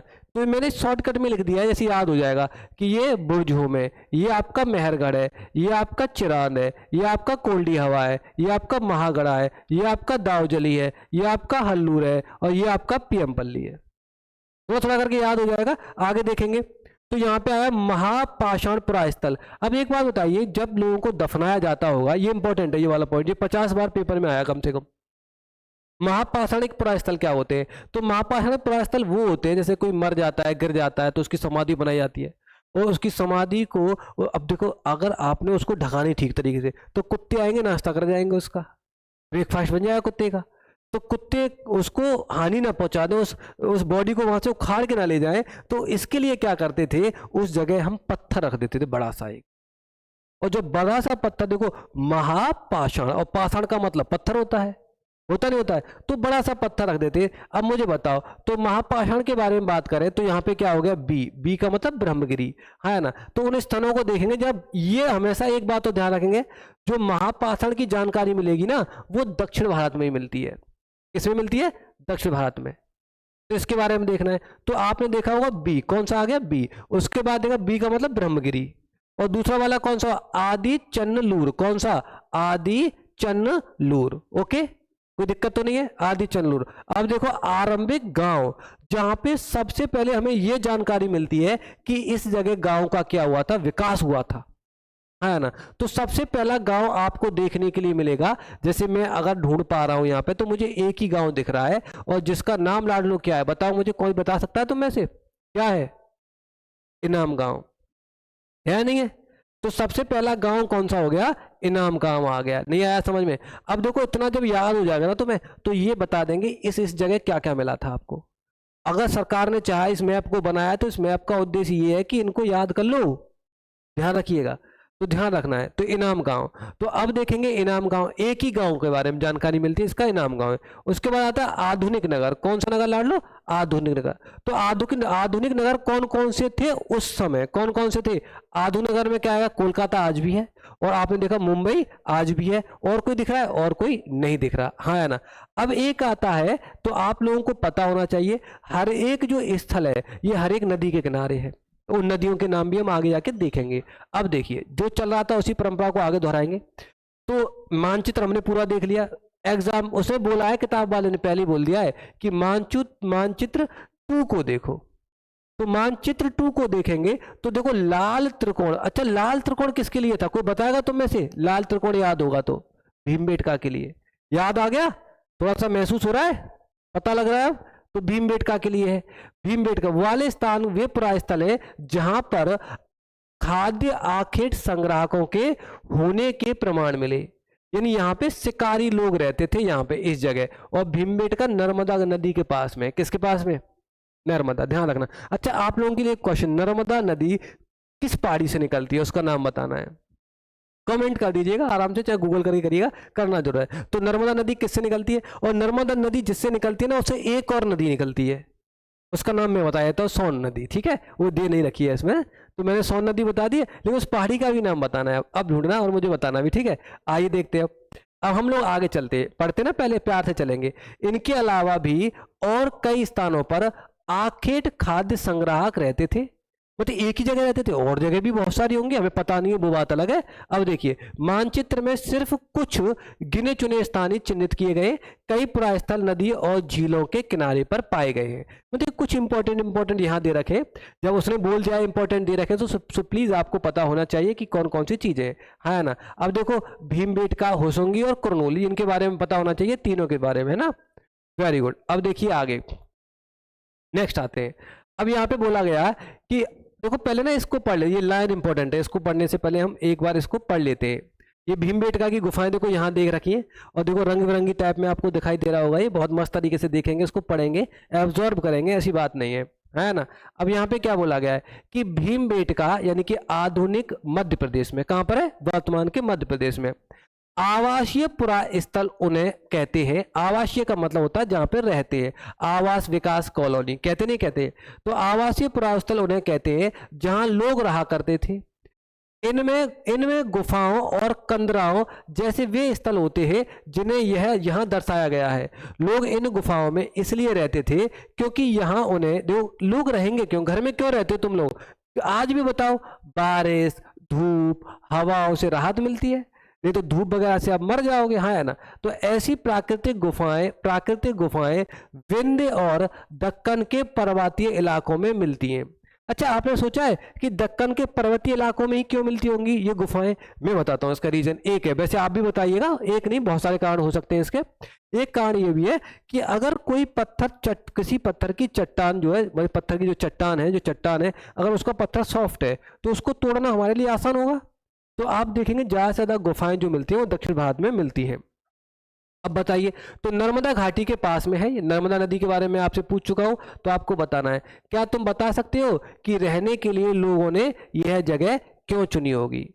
तो रहने के लिए लोगों ने यह जगह क्यों सेलेक्ट करी होगी, इसके बारे में आपको बताना है। तो देखिए आइए आगे देखेंगे लाडलो इसको। अब क्योंकि पत्थर के उपकरण बहुत महत्वपूर्ण थे, इसलिए लोग ऐसी जगह ढूंढते रहते थे जहां अच्छे पत्थर मिल सकें। सही बात है, आज भी आप वहीं जाते हो जहाँ हथियार बहुत अच्छे मिल जाते हैं। अगर ऐसे नहीं मिल पाते तो दिक्कत रहती है भैया, मिलते नहीं मिलते। आइए देखिए, अब यहाँ लोग पत्थरों से औजार बनाते थे। से सिंपल सी बात है, आज तो लोहा है लेकिन उस समय लोहा था ही नहीं, तो पत्थरों से औजार बना रहे थे। और क्या बना? उद्योग स्थल कहते थे। आज देखते, सिंपल सी बात है, आज जहाँ पे कारखाने होते हैं वो उद्योग स्थल होता है। तो उस समय कारखाने किसके थे? पत्थरों के थे। तो पत्थरों के कारखाने तो किसका उद्योग स्थल हो गया? पत्थरों का हो गया, है ना। अब देखेंगे आगे, हम इन उद्योग स्थलों के बारे में जानकारी कैसे मिलती है? कैसे मिलेगी? गुफाओं में जाओ, उन स्थानों पे जाओ, पता करो, सर्वे करो, रिसर्च करो, तब जानकारी मिलेगी। आमतौर पर हमें ऐसी जगहों पर पत्थर के बड़े बड़े टुकड़े मिलते हैं, और ऐसे उपकरण मिलते हैं जिन्हें लोग इन स्थलों पर छोड़ गए होंगे क्योंकि वे ठीक नहीं बने। क्या नहीं बने होंगे? वे ठीक नहीं बने होंगे। आगे देखिए, साथ ही औजार बनाने के बाद पत्थरों के टूटे फूटे टुकड़े भी इन स्थलों पर मिलते हैं। जैसे आज अगर आप किसी घर में रहते हो और उसे आप छोड़ देते हो, तो क्या वहां से पूरा सामान ले जाते हो? उसके अवशेष तो वहीं रहते हैं ना। और वहां पे आगामी समय में तुमने देखा है, एक बात ध्यान रखना, आप प्रकृति को मारते हो और आगे जाके प्रकृति आपको मारती है। अगर आप किसी घर में मात्र 10 साल मत रहिए, तुम देखना उस घर में दोबारा से प्रकृति का जन्म होता है। पेड़ पौधे झाड़ियां, पता नहीं, पूरा घर जंगल बन जाएगा। तो आपने प्रकृति को साफ किया और प्रकृति ने आपको साफ किया तरीके से। आप देखिए खुद। तो प्रकृति बोलते हैं स्थान ले ही लेती है। तो कभी कभी लोग इन स्थानों पर कुछ ज्यादा समय तक रहा करते थे, लंबे समय तक, आज भी रहते हैं। तो ऐसे स्थानों को क्या कहते हैं? आवासीय और उद्योग स्थल कहते हैं। समझ में आ रहा है बिल्कुल? तो उम्मीद करता हूं। अब देखो सारा इस गुफा को देखिए, क्या लग रहा है इस गुफा को देखने के बाद? देखिए, लोग यहाँ से घुसते होंगे, है ना, बारिश बारिश से बचने के लिए, है ना। ये गुफा ही तो है पूरी, ये लेयर टाइप बना हुआ है, यहाँ पे घुसने के लिए सब चीजें हैं। तो आप देख सकते हैं यहाँ पे बहुत जबरदस्त बना हुआ है। अगर आप इसको एब्जॉर्व करेंगे तो एहसास कर पाएंगे। आजकल ये वाली गुफा ना टूरिस्ट प्लेस बनी हुई है। जब आपकी जॉब वॉब लग जाएगी, नौकरी लग जाएगी, बिजनेस बिजनेस सेटल हो जाएगा, बच्चे बच्चे हो जाएंगे, जो भी हो ना हो, जो भी हो, आप घूमने जाओगे तो कम से कम इनको देख के आओगे, अपनी प्राकृतिक सौंदर्यता को देखोगे। देखोगे नहीं देखोगे? प्रकृति ने दिया है तो इसको देखो, अपने पूर्वजों के संघर्ष को देखो, अपने पूर्वजों के, जो हमारे पूर्वज थे उन्होंने संघर्ष कैसे किया। आइए देखिए, अब बहुत कम चला, चैप्टर खत्म होने वाला है बस। अगर देखो ये क्या कह रहा है, अगर तुम्हें अपने निवास स्थान के बारे में बताना पड़े तो तुम इनमें से कौन सा नाम चुनोगे? अपने निवास स्थान के बारे में बताना पड़े, अपने घर के बारे में बताना चाहे तो कौन सा चुनोगे? बताओ। आवास कहोगे, उद्योग स्थल कहोगे, या फिर आवास और उद्योग स्थल कहोगे, या अन्य कहोगे? क्या कह सकते हैं हम लोग? पहला वाला कह सकते हैं। भाई आपका घर है, आवास ही तो है। उद्योग स्थल का मतलब तो आपकी फैक्ट्री हो जाएगी वो तो। और कभी कभी क्या होता है, एक पंथ दो काज, हमारा घर भी है और उद्योग भी है, वो ही है भैया, जो भी है हमारा एक ही है ना। जैसे मैंने कई जगह देखा है कि एक दुकान उन्होंने ले रखी है, उस दुकान में वो चाय भी बेच लेते हैं और उसमें रह भी लेते हैं। तो वही तो उद्योग स्थल हो गया उनका, है ना। वही उनका कारखाना हो गया भैया, और वही उनका घर भी हो गया। आगे देखेंगे। अब देखिए पुरा स्थल क्या होगा। पुरा स्थल को नाम से देखो, पुराना स्थल को ही पुरा स्थल कहते हैं। नहीं आया समझे? भाई पुराना स्थल है, उसे क्या कह रहे हैं आप? पुरा स्थल कह रहे हैं। जैसे कैसे? पुरा स्थल उस स्थान को कहते हैं जहां औजार, बर्तन और इमारतों जैसी वस्तुओं के अवशेष मिलते हैं। क्या मिल रहे हैं भैया? अवशेष मिल रहे हैं, अवशेष मिलते हैं। ऐसी वस्तुओं का निर्माण लोगों ने अपने काम के लिए किया था और बाद में वे उन्हें वहीं छोड़ गए। ये जमीन के ऊपर, अंदर, कभी कभी कहाँ, कभी कभी समुद्र और नदियों के तल में भी पाए जाते हैं।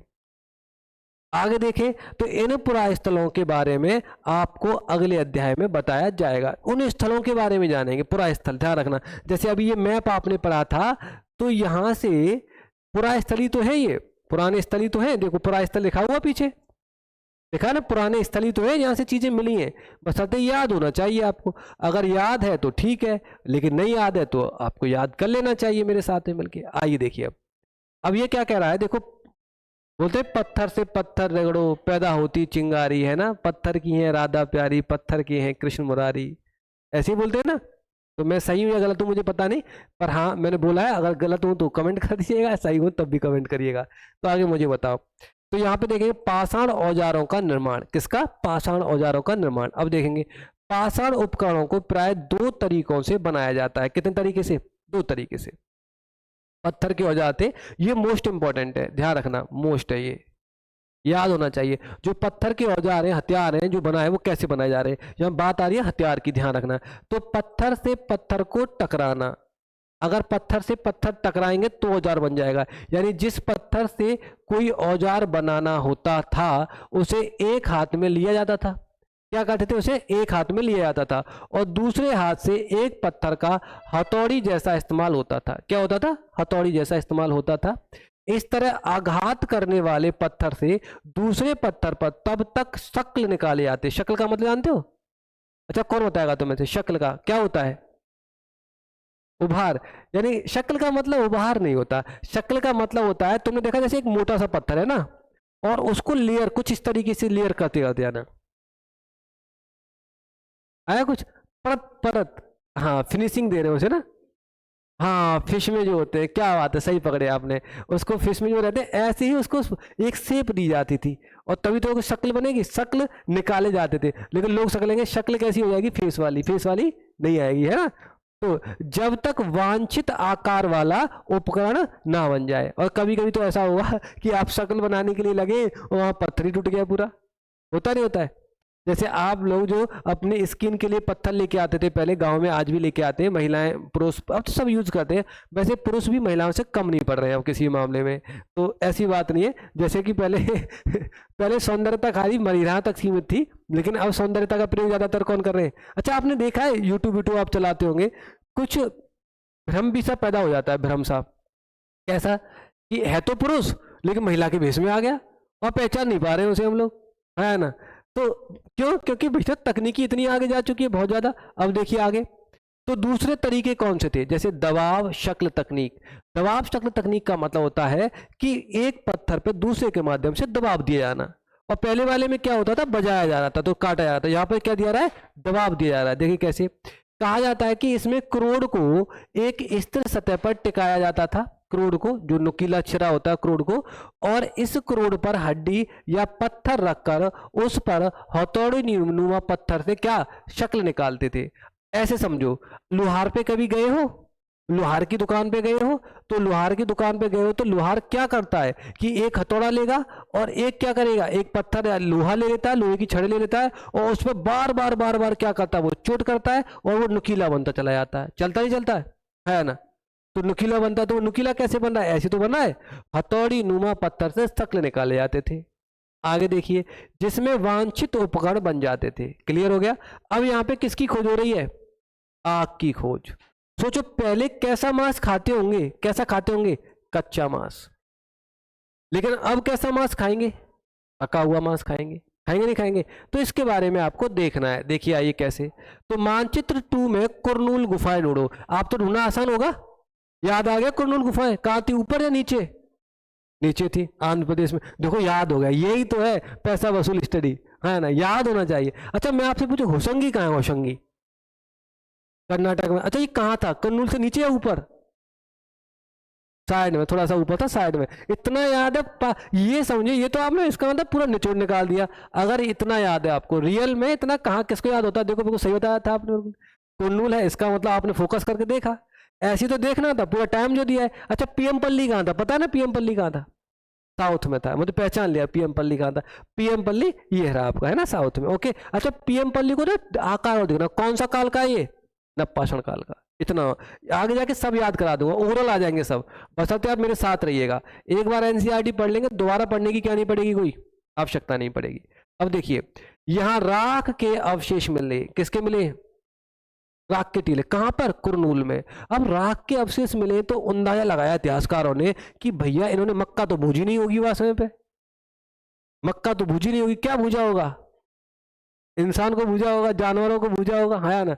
तो इन्होंने अंदाजा लगाया कि कुरनूल की गुफा के और पास में राख मिली थी, तो उन्होंने लगा यार यहाँ ना आग जरूर होगी, राख तो तभी बनती है, ये तो मिट्टी बनती है डायरेक्ट, फिर तभी पता लगाया। अब देखेंगे इसका मतलब यह है कि आरंभिक लोग आग का जलाना सीख गए थे, कई लोग आग के बारे में जानकारी हो गई थी। लेकिन एक बात, राख के अवशेष कहां से मिले, ये याद रखना, ये याद हो गया ना, ऐसे स्थानों के नाम भी याद हो जाएंगे और वहां से मिली हुई चीजें याद हो जाएंगी। तो कुरनूल से क्या मिला है, राख के अवशेष मिले। आगे दे, आग का इस्तेमाल कई कार्यों के लिए किया जाता था, किया जाता होगा।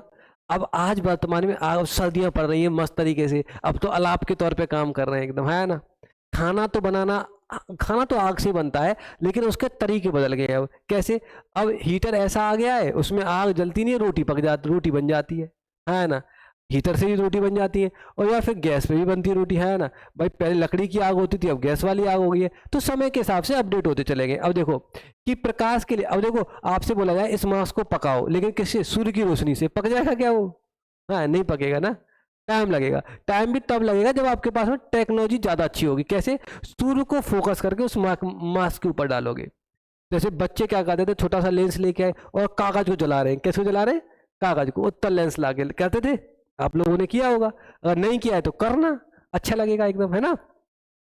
तो कि प्रकाश के लिए मांस और क्या, मांस पकाने के लिए, खतरनाक जानवरों को दूर आदि भगाने के लिए। किसके लिए? दूर आदि। जानवरों को भी तो भगाते। अच्छा ये बताओ, जानवरों को दूर भगाने के लिए आदि, अगर आप किसान के बच्चे हो या फिर देखा होगा तो जब जैसे सांड, जब बड़े बड़े सांड आते हैं, गाय बैल आते हैं, वो और उस कहाँ घुस जाते हैं, वो खेती में घुस जाते हैं और डंडे से उन पर बाहर नहीं होता।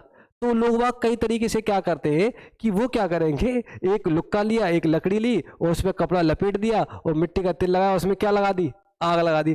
अब उसको मार नहीं रहे, आग से क्या कर रहे हैं, उसको भगा रहे हैं, लपटे दे रहे हैं उसको, तो वो भाग भी जाते थे। नहीं, लेकिन एक्चुअल में क्या है कि जानवर को ज़्यादा से ज़्यादा हानि ना पहुंचानी जाए। ऐसे अगर कोई आपके ऊपर वार करे तो ठीक नहीं रहता। हालांकि ये भी सही है, वो जानवर ही इसलिए जानवर है कि उसे पता नहीं है क्या सही है और क्या गलत है, तो तुम्हारे खेत में घुस जाता है। अगर उसे पता होता ना तो तुम उसे समझा के पड़ोसी के खेत में घुसा देते, फिर कि अपने मत खजा में जाके ऐसे कर देते एकदम, तो चालाक हो जाते, नहीं हो जाते। तो ऐसा नहीं हो सकता था। आई देखिए अब क्या हुआ, जैसे जैसे समय बदला, तो समय बदला तो क्या बदली, जलवायु ही बदली। अच्छा आपने देखा है ना कि आपका स्वभाव ना मौसम के हिसाब से बदलता है, मौसम के हिसाब से बदलता है। कभी नोटिस किया है? जैसे मैं सबूत कहता हूँ, जैसे कैसे, अब गर्मी पड़ रही है, चिलचिलाती गर्मी है, और कोई आपसे काम करने के लिए कह दे तो तुम कैसे देखोगे? काम की बोल दी मुझसे, मुझे गर्मी ये खाने के लिए दौड़ रही है, मैं क्या करूं, है ना। या फिर ऐसा हो जाए बारिश पड़ रही है और चिपचिपापन हो गया है, और बार बार घर में आप सफाई करने के लिए जा रहे हो लेकिन कीचड़ आ जाती है, तो क्या कहोगे? तो गुस्सा आ रहा नहीं आ रहा है मौसम ने। और या फिर अब सर्दी आए, आपसे बोला जाए चाहो ऐसा करो, काम करो, और सर्दी पड़ रही है बहुत ज्यादा, दांत किटकिटा रहे हैं आपके सर्दी की वजह से, तो क्या आपको गुस्सा नहीं आएगा? और आप मान के चलिए सावन का महीना है, हल्की हल्की बारिश चल रही है, हल्की हल्की हवा चल रही है और मौसम भी बहुत जबरदस्त है, अब आपका मन बदल गया ना मौसम से।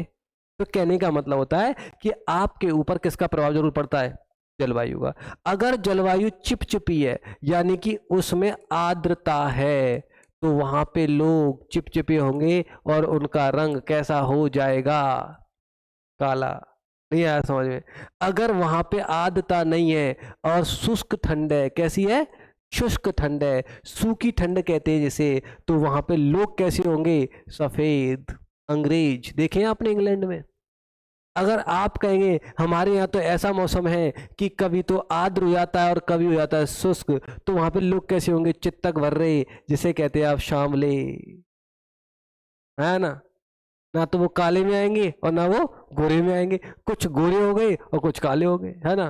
तो सिंपल सी बात है, तो आपके ऊपर प्रभाव पड़ता है। अब देखिए कैसे, लगभग कितने हजार साल पहले, 12,000 साल पहले दुनिया की जलवायु में बड़े बदलाव आए और गर्मी बढ़ने लगी। क्या लगने लगी? गर्मी। आज भी तो ग्लोबल वार्मिंग का मुद्दा है, गर्मी बहुत ज्यादा बढ़ रही है भैया, है ना, बर्फ पिघल रही है भैया। आगे देखेंगे इसके परिणाम स्वरूप कई क्षेत्रों में घास वाले मैदान बनने लगे। इसमें हिरन, बारहसिंगा, भेड़, बकरी, गाय, ध्यान रखना इंपॉर्टेंट, ध्यान रखना क्या है? हिरन, बारहसिंगा, भेड़, बकरी और गाय जैसे उन जानवरों की संख्या बढ़ी जो घास खाकर जिंदा रह सकते थे। अब गर्मी बढ़ रही है, फसल वसल कुछ ज्यादा हो नहीं रही है, घास हो रही है, तो जिसके लिए खाना उपलब्ध होगा वही तो बचेगा। तो जानवर की संख्या घटने लगी। जैसे पहले डायनासोर भी हुआ करते थे, उनके लिए भोजन भोजन की व्यवस्था वो जलवायु को सहन नहीं कर पाए तो वो मर गए। क्यों मरे डायनासोर? उनके लिए भोजन नहीं मिला होगा, जलवायु परिवर्तित हो गई, वो मरते चले गए। अगर जलवायु नहीं बदलती तो वो नहीं मरते। समय समय बदला, जैसे अगर आप लोग नहीं बदले तो समय बदलेगा। जैसे अभी 2000 कुछ समय पहले 2023 थी, अब 2024 आ गई, फिर 25 आएगी। तुम बदलो या मत बदलो, कौन बदलता जाएगा? समय बदलेगा। और जब समय बदलेगा तो समय के साथ बदल जाओगे तो बहुत बढ़िया रहेगा, है ना। आगे देखिए, जो लोग इन जानवरों का शिकार करते थे वे भी इनके पीछे आए। सही बात है भाई, आप जिस जानवर का शिकार करेंगे उसके पीछे जाएंगे ना। कबूतर पकड़ने वाले कबूतरों को पकड़ने के लिए किलोमीटर दूर तक चले जाते हैं, आज भी जाते नहीं जाते? तो आप देखिए इनके खाने पीने की आदतों और प्रजनन के समय की जानकारी हासिल करने लगे। प्रजनन का मतलब बच्चे देना, मतलब ये कब क्या खाते हैं, बच्चे कैसे देते हैं। अब तो आप बता देते हैं, जैसे कि भाई आपको पता है कि हाथी कितने साल में बच्चा देता है, कितने साल में बच्चा देता है, बताओ यार। हाथी आपको पता है, गाय भैंस तो 10 या 11-12 महीने में दे देती है बच्चा। लेकिन जैसे कि अब मनुष्य क्या है, 9 महीने का होता है मनुष्य का पीरियड टाइम, लेकिन गाय बैल का, गाय भैंस रहती है उनका टाइम थोड़ा सा ज्यादा हो जाता है। हाथी का 3.5 साल रहता है। तो चलो हाथी का मैंने बता दिया, तुम शेर का बताना। जो शेरनी जो बच्चा देती है वो कितने साल का उसका पीरियड होता है। अगर तुम्हारे पास और भी अच्छी अच्छी जानी है, जैसे बकरी का आ जाए, तो बकरी ना 1 साल में 2 बार दे देती है, 6 महीने में दे देती है वो, है ना। तो आप और अच्छा बताना चाहो तो और भी बहुत सारे जानवर हैं जो आपके और पास रहते हैं, तो पता लगाओ कि वो कब कब बच्चा देते हैं, बहुत अच्छा लगेगा देखना। अच्छा इस ये टाइम पीरियड है, तो आपको बिजनेस का आभास भी हो जाएगा। आइए देखिए कि तब लोग इन जानवरों को पकड़कर अपनी जरूरतों के अनुसार पालने की बात सोचने लगे हों। साथ ही इस काल में मछली भी भोजन का महत्वपूर्ण स्रोत बन गई। क्या बन गई? मछली भी इंपॉर्टेंट स्रोत बन गई, है ना, भोजन का। अब तो सब खाते हैं मछली। आप खाते हो नहीं खाते हो? खाते नहीं खाते?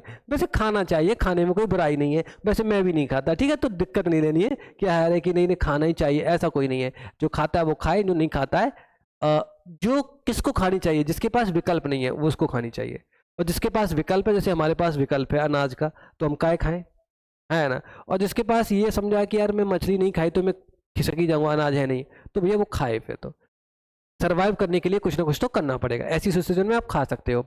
इसी दौरान उपमहाद्वीप के भिन्न भिन्न इलाकों में देखो गेहूं, जौ और धान जैसे अनाज प्राकृतिक रूप में उगने लगे। शायद महिलाओं, पुरुषों और बच्चों ने इन अनाजों को भोजन के लिए बटोरना क्या कर दिया, शुरू कर दिया, यानी इनको इकट्ठा करना स्टार्ट कर दिया। ठीक है ना, तो कोई दिक्कत नहीं है। वैसे समझ में आ रहा नहीं आ रहा बच्चों? समझ में आ रहा है। तो यहाँ पे देखो सब समाप्त होने वाला थोड़ा सा, यानी कि अभी है हल्का सा, पढ़ेंगे तो करेंगे आराम से, कोई दिक्कत ही नहीं है। को पढ़ना तो पड़ेगा भैया, पढ़ना तो पड़ेगा, पढ़ाई का कोई शॉर्टकट नहीं होता। अब देखो नाम और क्या है ये तिथियां, इनके बारे में देखो। नाम कैसे रखा गया? अगर आपका नाम बब्बर शेर है, टाइगर है, या जो भी नाम है आपका, तो वो किसने रखा था? घर वालों ने रखा था। क्यों रखा था? कुछ तो सोचा होगा, कुछ तो, ये इस डेट का निर्धारण हुआ, ये कैसे हुआ, कुछ तो सोचा होगा। आइए देखिए इसके बारे में। हम जिस काल के बारे में पढ़ रहे हैं, पुरातत्वविदाओं ने उनके बड़े बड़े नाम रखे हैं। जैसे आरंभिक काल को वे पुरापाषाण काल कहते हैं। यह 2 शब्दों यानी कि पुरा यानी कि प्राचीन और पाषाण यानी पत्थर से मिलकर बना है। ठीक है ना, आगे देखेंगे। यह नाम पुरा स्थलों से प्राप्त पत्थर के औजारों के महत्व को बताता है। पुरा स्थल यानी कौन सा? पुरापाषाण, यानी पुराने वो स्थल जहां से पत्थर मिले हैं, ध्यान रखना। ओके, आगे देखेंगे तो पुरापाषाण काल कितना, 20 लाख साल पहले से 12,000 साल पहले के दौरान माना जाता है। ध्यान रखना, कब तक? 20 लाख साल पहले से 12,000 साल पहले तक माना जाता है, कल परसों तक। इस काल को 3 भागों में विभाजित किया गया। किसको? पुरापाषाण को। यानी कि अगर आप जाने तो पुरापाषाण को ही 3 भागों में तोड़ा गया। आगे देखेंगे आरंभिक, मध्य और उत्तर पुरापाषाण युग, ध्यान रखना। ओके, कोई दिक्कत नहीं है। आगे देखेंगे मानव इतिहास की लगभग 99% कहानी इसी काल के दौरान क्या हुई, घटित हुई। आगे देखेंगे जिस काल में हमें पर्यावरणीय बदलाव मिलते हैं उसे क्या कहते हैं हम? मेसोलिथ यानी मध्य पाषाण युग कहते हैं। क्या कहते हैं? मेसोलिथ यानी मध्य पाषाण, यानी जो बीच वाला है, बीच वाला एरिया है, इसके बाद जो आएगा। सबसे पहले पुरापाषाण आया। आगे देखेंगे इसका समय लगभग 12,000 साल पहले से कितने तक? 10,000 साल, यानी ये इसका टाइम पीरियड कितना आ रहा है? बस 2,000 साल का आ रहा है, और इसका तो पूरा पूरा है ना। आगे देखेंगे साल पहले तक माना गया।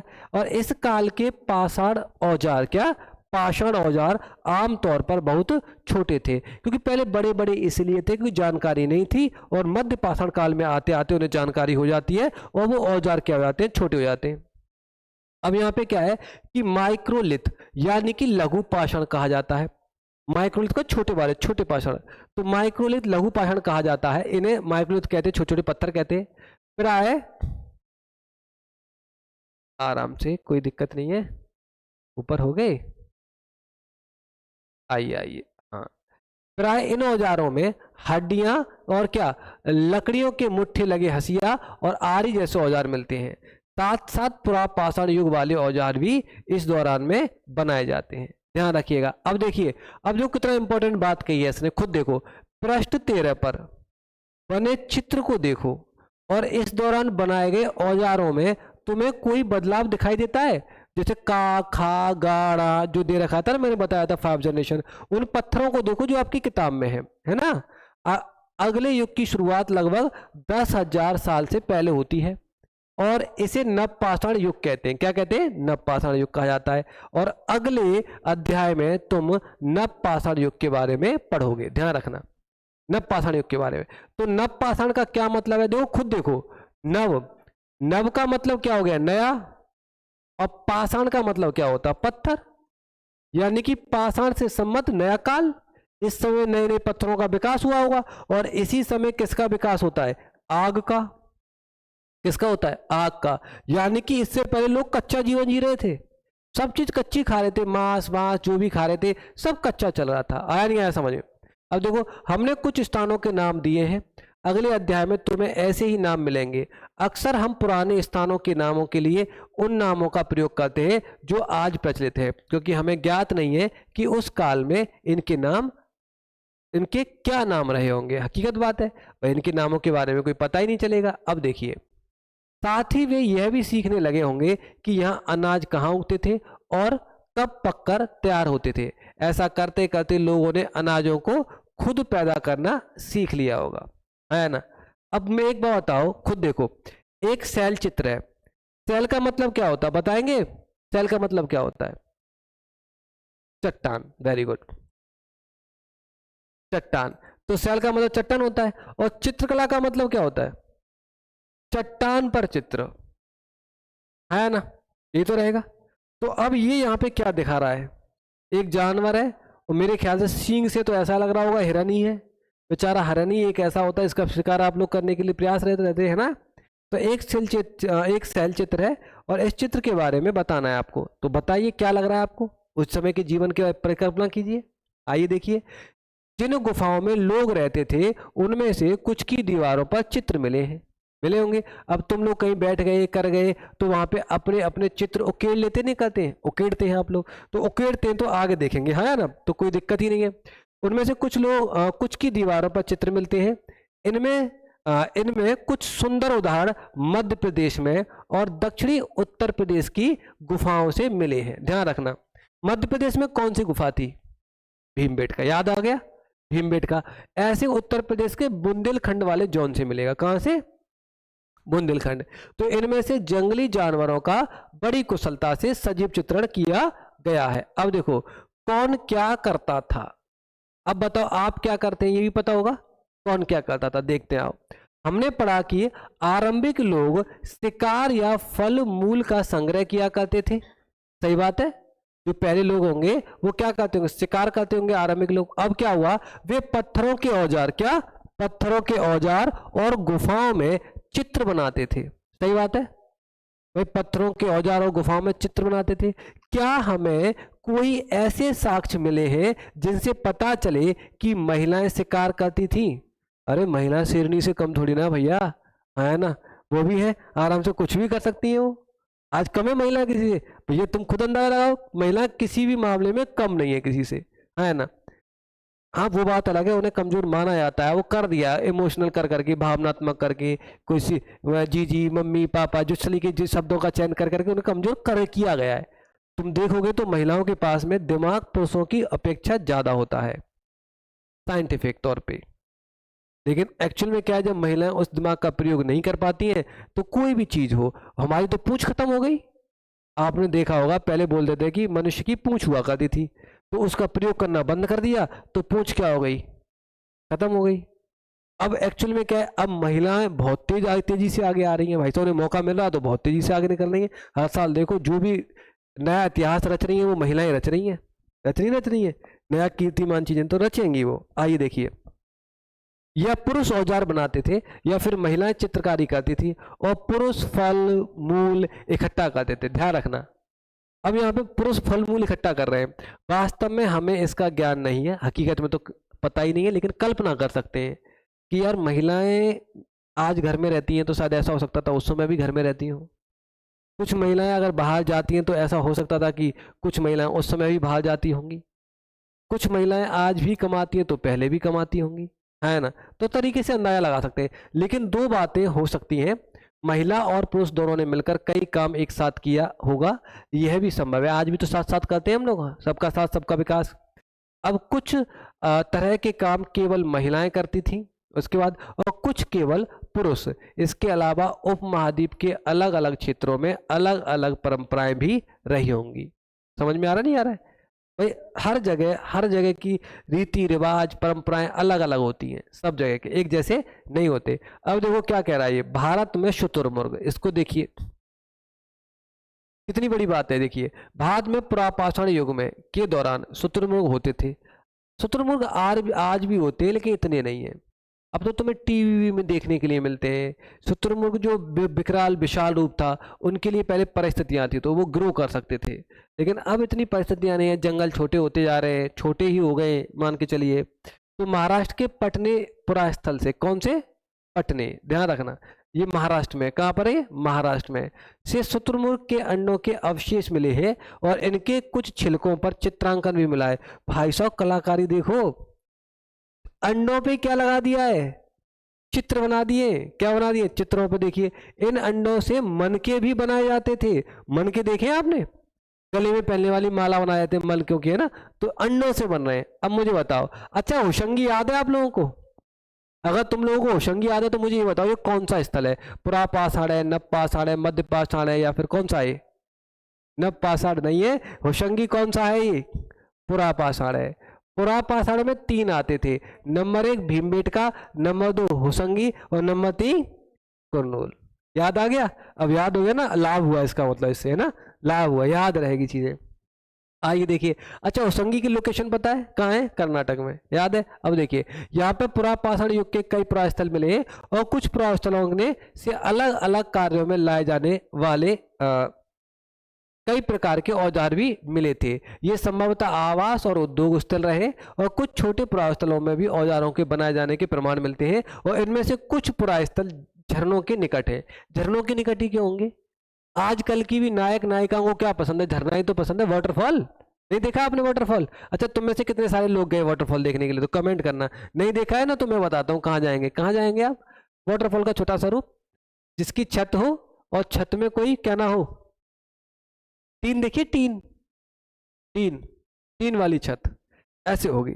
तो जस्ट लगे बारिश होगी ये, और बारिश होने के बाद चारों तरफ से पानी गिरता है तो वो क्या बन गया अपने आप?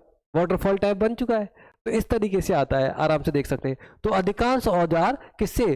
चूना पत्थर से बनाए जाते थे। आगे देखिए, क्या तुम दूसरे प्रकार के पुरास्थलों के नाम बता सकते हो?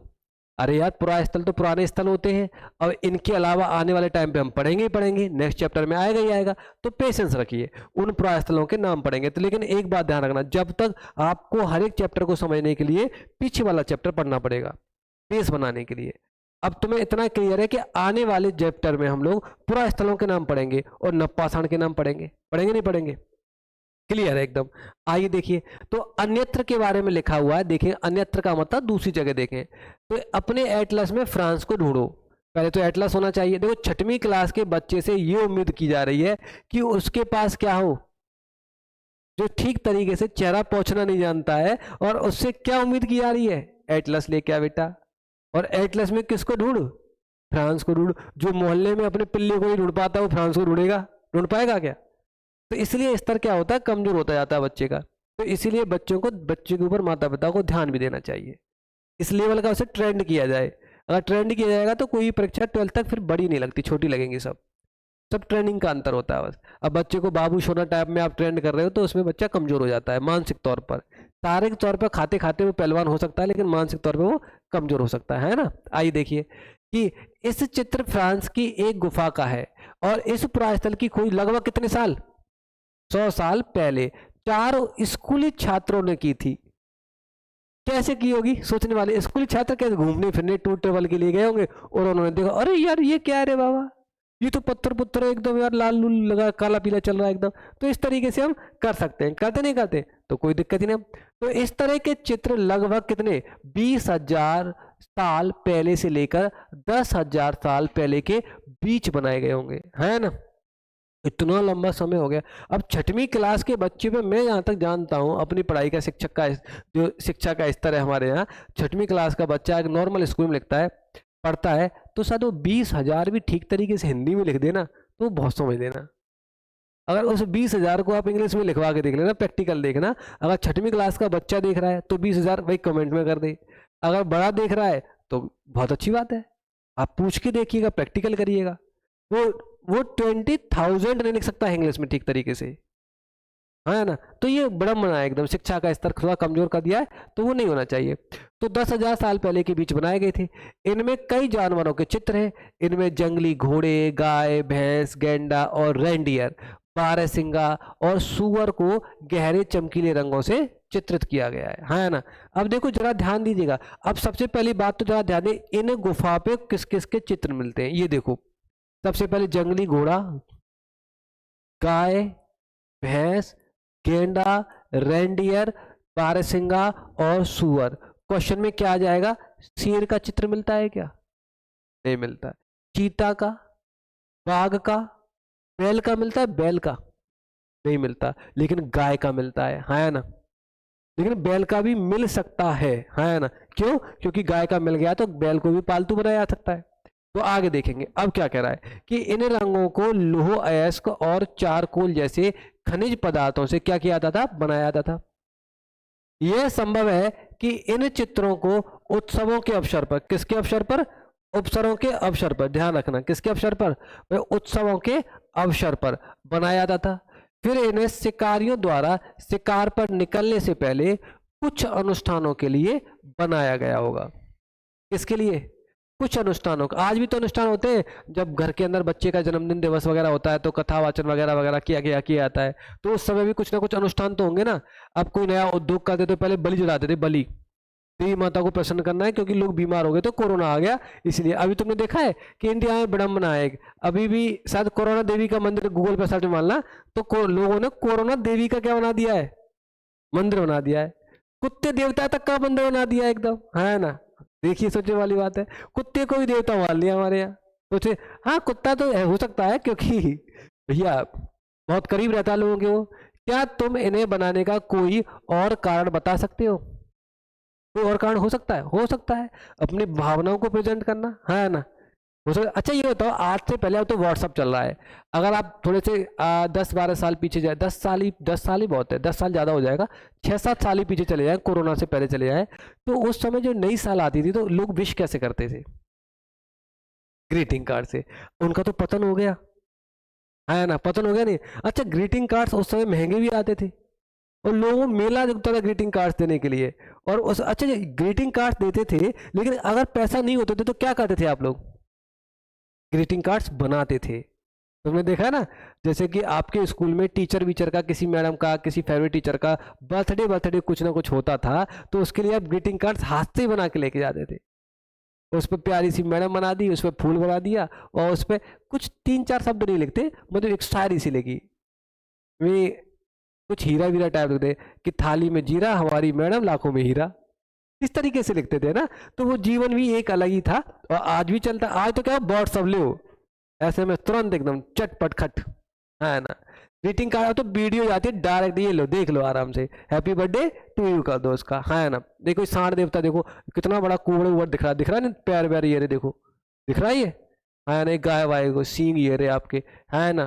तो ये देखिए, इधर भी सींग है, इधर भी है। तो अभी आपको जो दिखाई नहीं दे रहा तो उनको देख सकते हैं आप, है ना। वैसे मैंने इसे बारीकी से देखा तो दिख रहा है थोड़ा सा।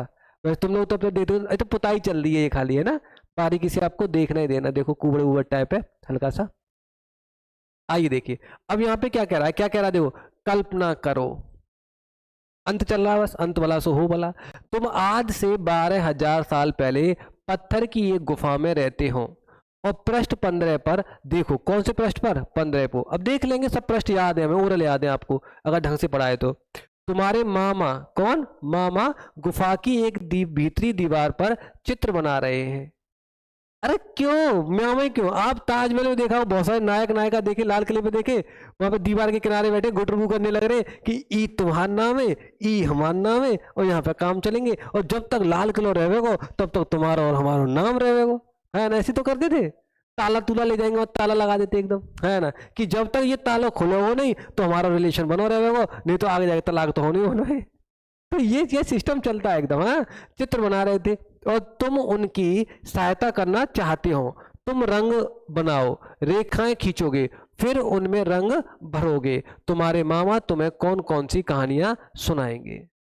तो उस समय की कहानी वानी के बारे में वार्तालाप है। खैर ये चीज़ तो बहुत छोटी है। अब यहाँ पे कुछ शब्दों के बारे में देखो, अगर आपने मैंने जो पढ़ाया अगर आपने सुना है तो इनका आसान आंसर जो है बड़े प्यार से दे दोगे। देखते हैं, आखेटक का मतलब शिकारी होता था। खाद्य संग्रह का मतलब खाद्य खाने को इकट्ठा करने वाला। पुरा स्थल का मतलब ये होता था कि पुराना स्थल जहाँ से पत्थर वत्थर मिलेंगे आपको, हाँ है ना। उद्योग स्थल का मतलब क्या होता था, जहाँ पे पत्थरों का कारखाना होता था। आगे आवासीय स्थल कहाँ होता था, जहाँ पे लोग रहते थे, जस्ट लाइक गुफाएं भीमबेटका की। आगे पुरापाषाण काल कौन सा था, पुरापाषाण स्थल वो था जहाँ पे जिसका काल टाइम पीरियड जो है 20 लाख साल पहले से लेके कितने तक था, 12,000 साल तक था, हाँ है ना। अगर आप मध्य पाषाण की बात करें तो 12,000 से कितने तक, 10,000 तक था। अगर लघु पाषाण की बात करें तो 10,000 के बाद की तिथियां आएंगी, आएंगी नहीं आएंगी, याद होता यार है, वेरी गुड। अब देखिए आगे, अब देखिए मध्य पाषाण युग कहाँ से, 10,000 से 12,000 तुरंत बताया ऊपर मैंने, 10 से 12 के बीच में था। और नव पाषाण युग क्या था, 10,000 साल पहले था, हाँ है ना। कोई दिक्कत तो नहीं आ रही है। अब यहाँ पे क्या है, छोटी सी दे रखी है, टेबल दे रखी है, इसको पढ़िए और आपको पता लगा सकते हैं। देखो यहाँ पे साफ साफ दे रखा है, कोई बड़ी बात नहीं है, आराम से हर एक का जवाब दे पाएंगे। तो चलिए बहुत बढ़िया, तो मैं यश जी से अनुरोध करूंगा ये अध्याय को क्या करें, विराम दें। कल के लिए तैयार रहिएगा क्योंकि आगे जाके आप इस चैप्टर को कल पढ़ने वाले हैं, संग्रह से उत्पादन तक। बहुत बढ़िया, धन्यवाद।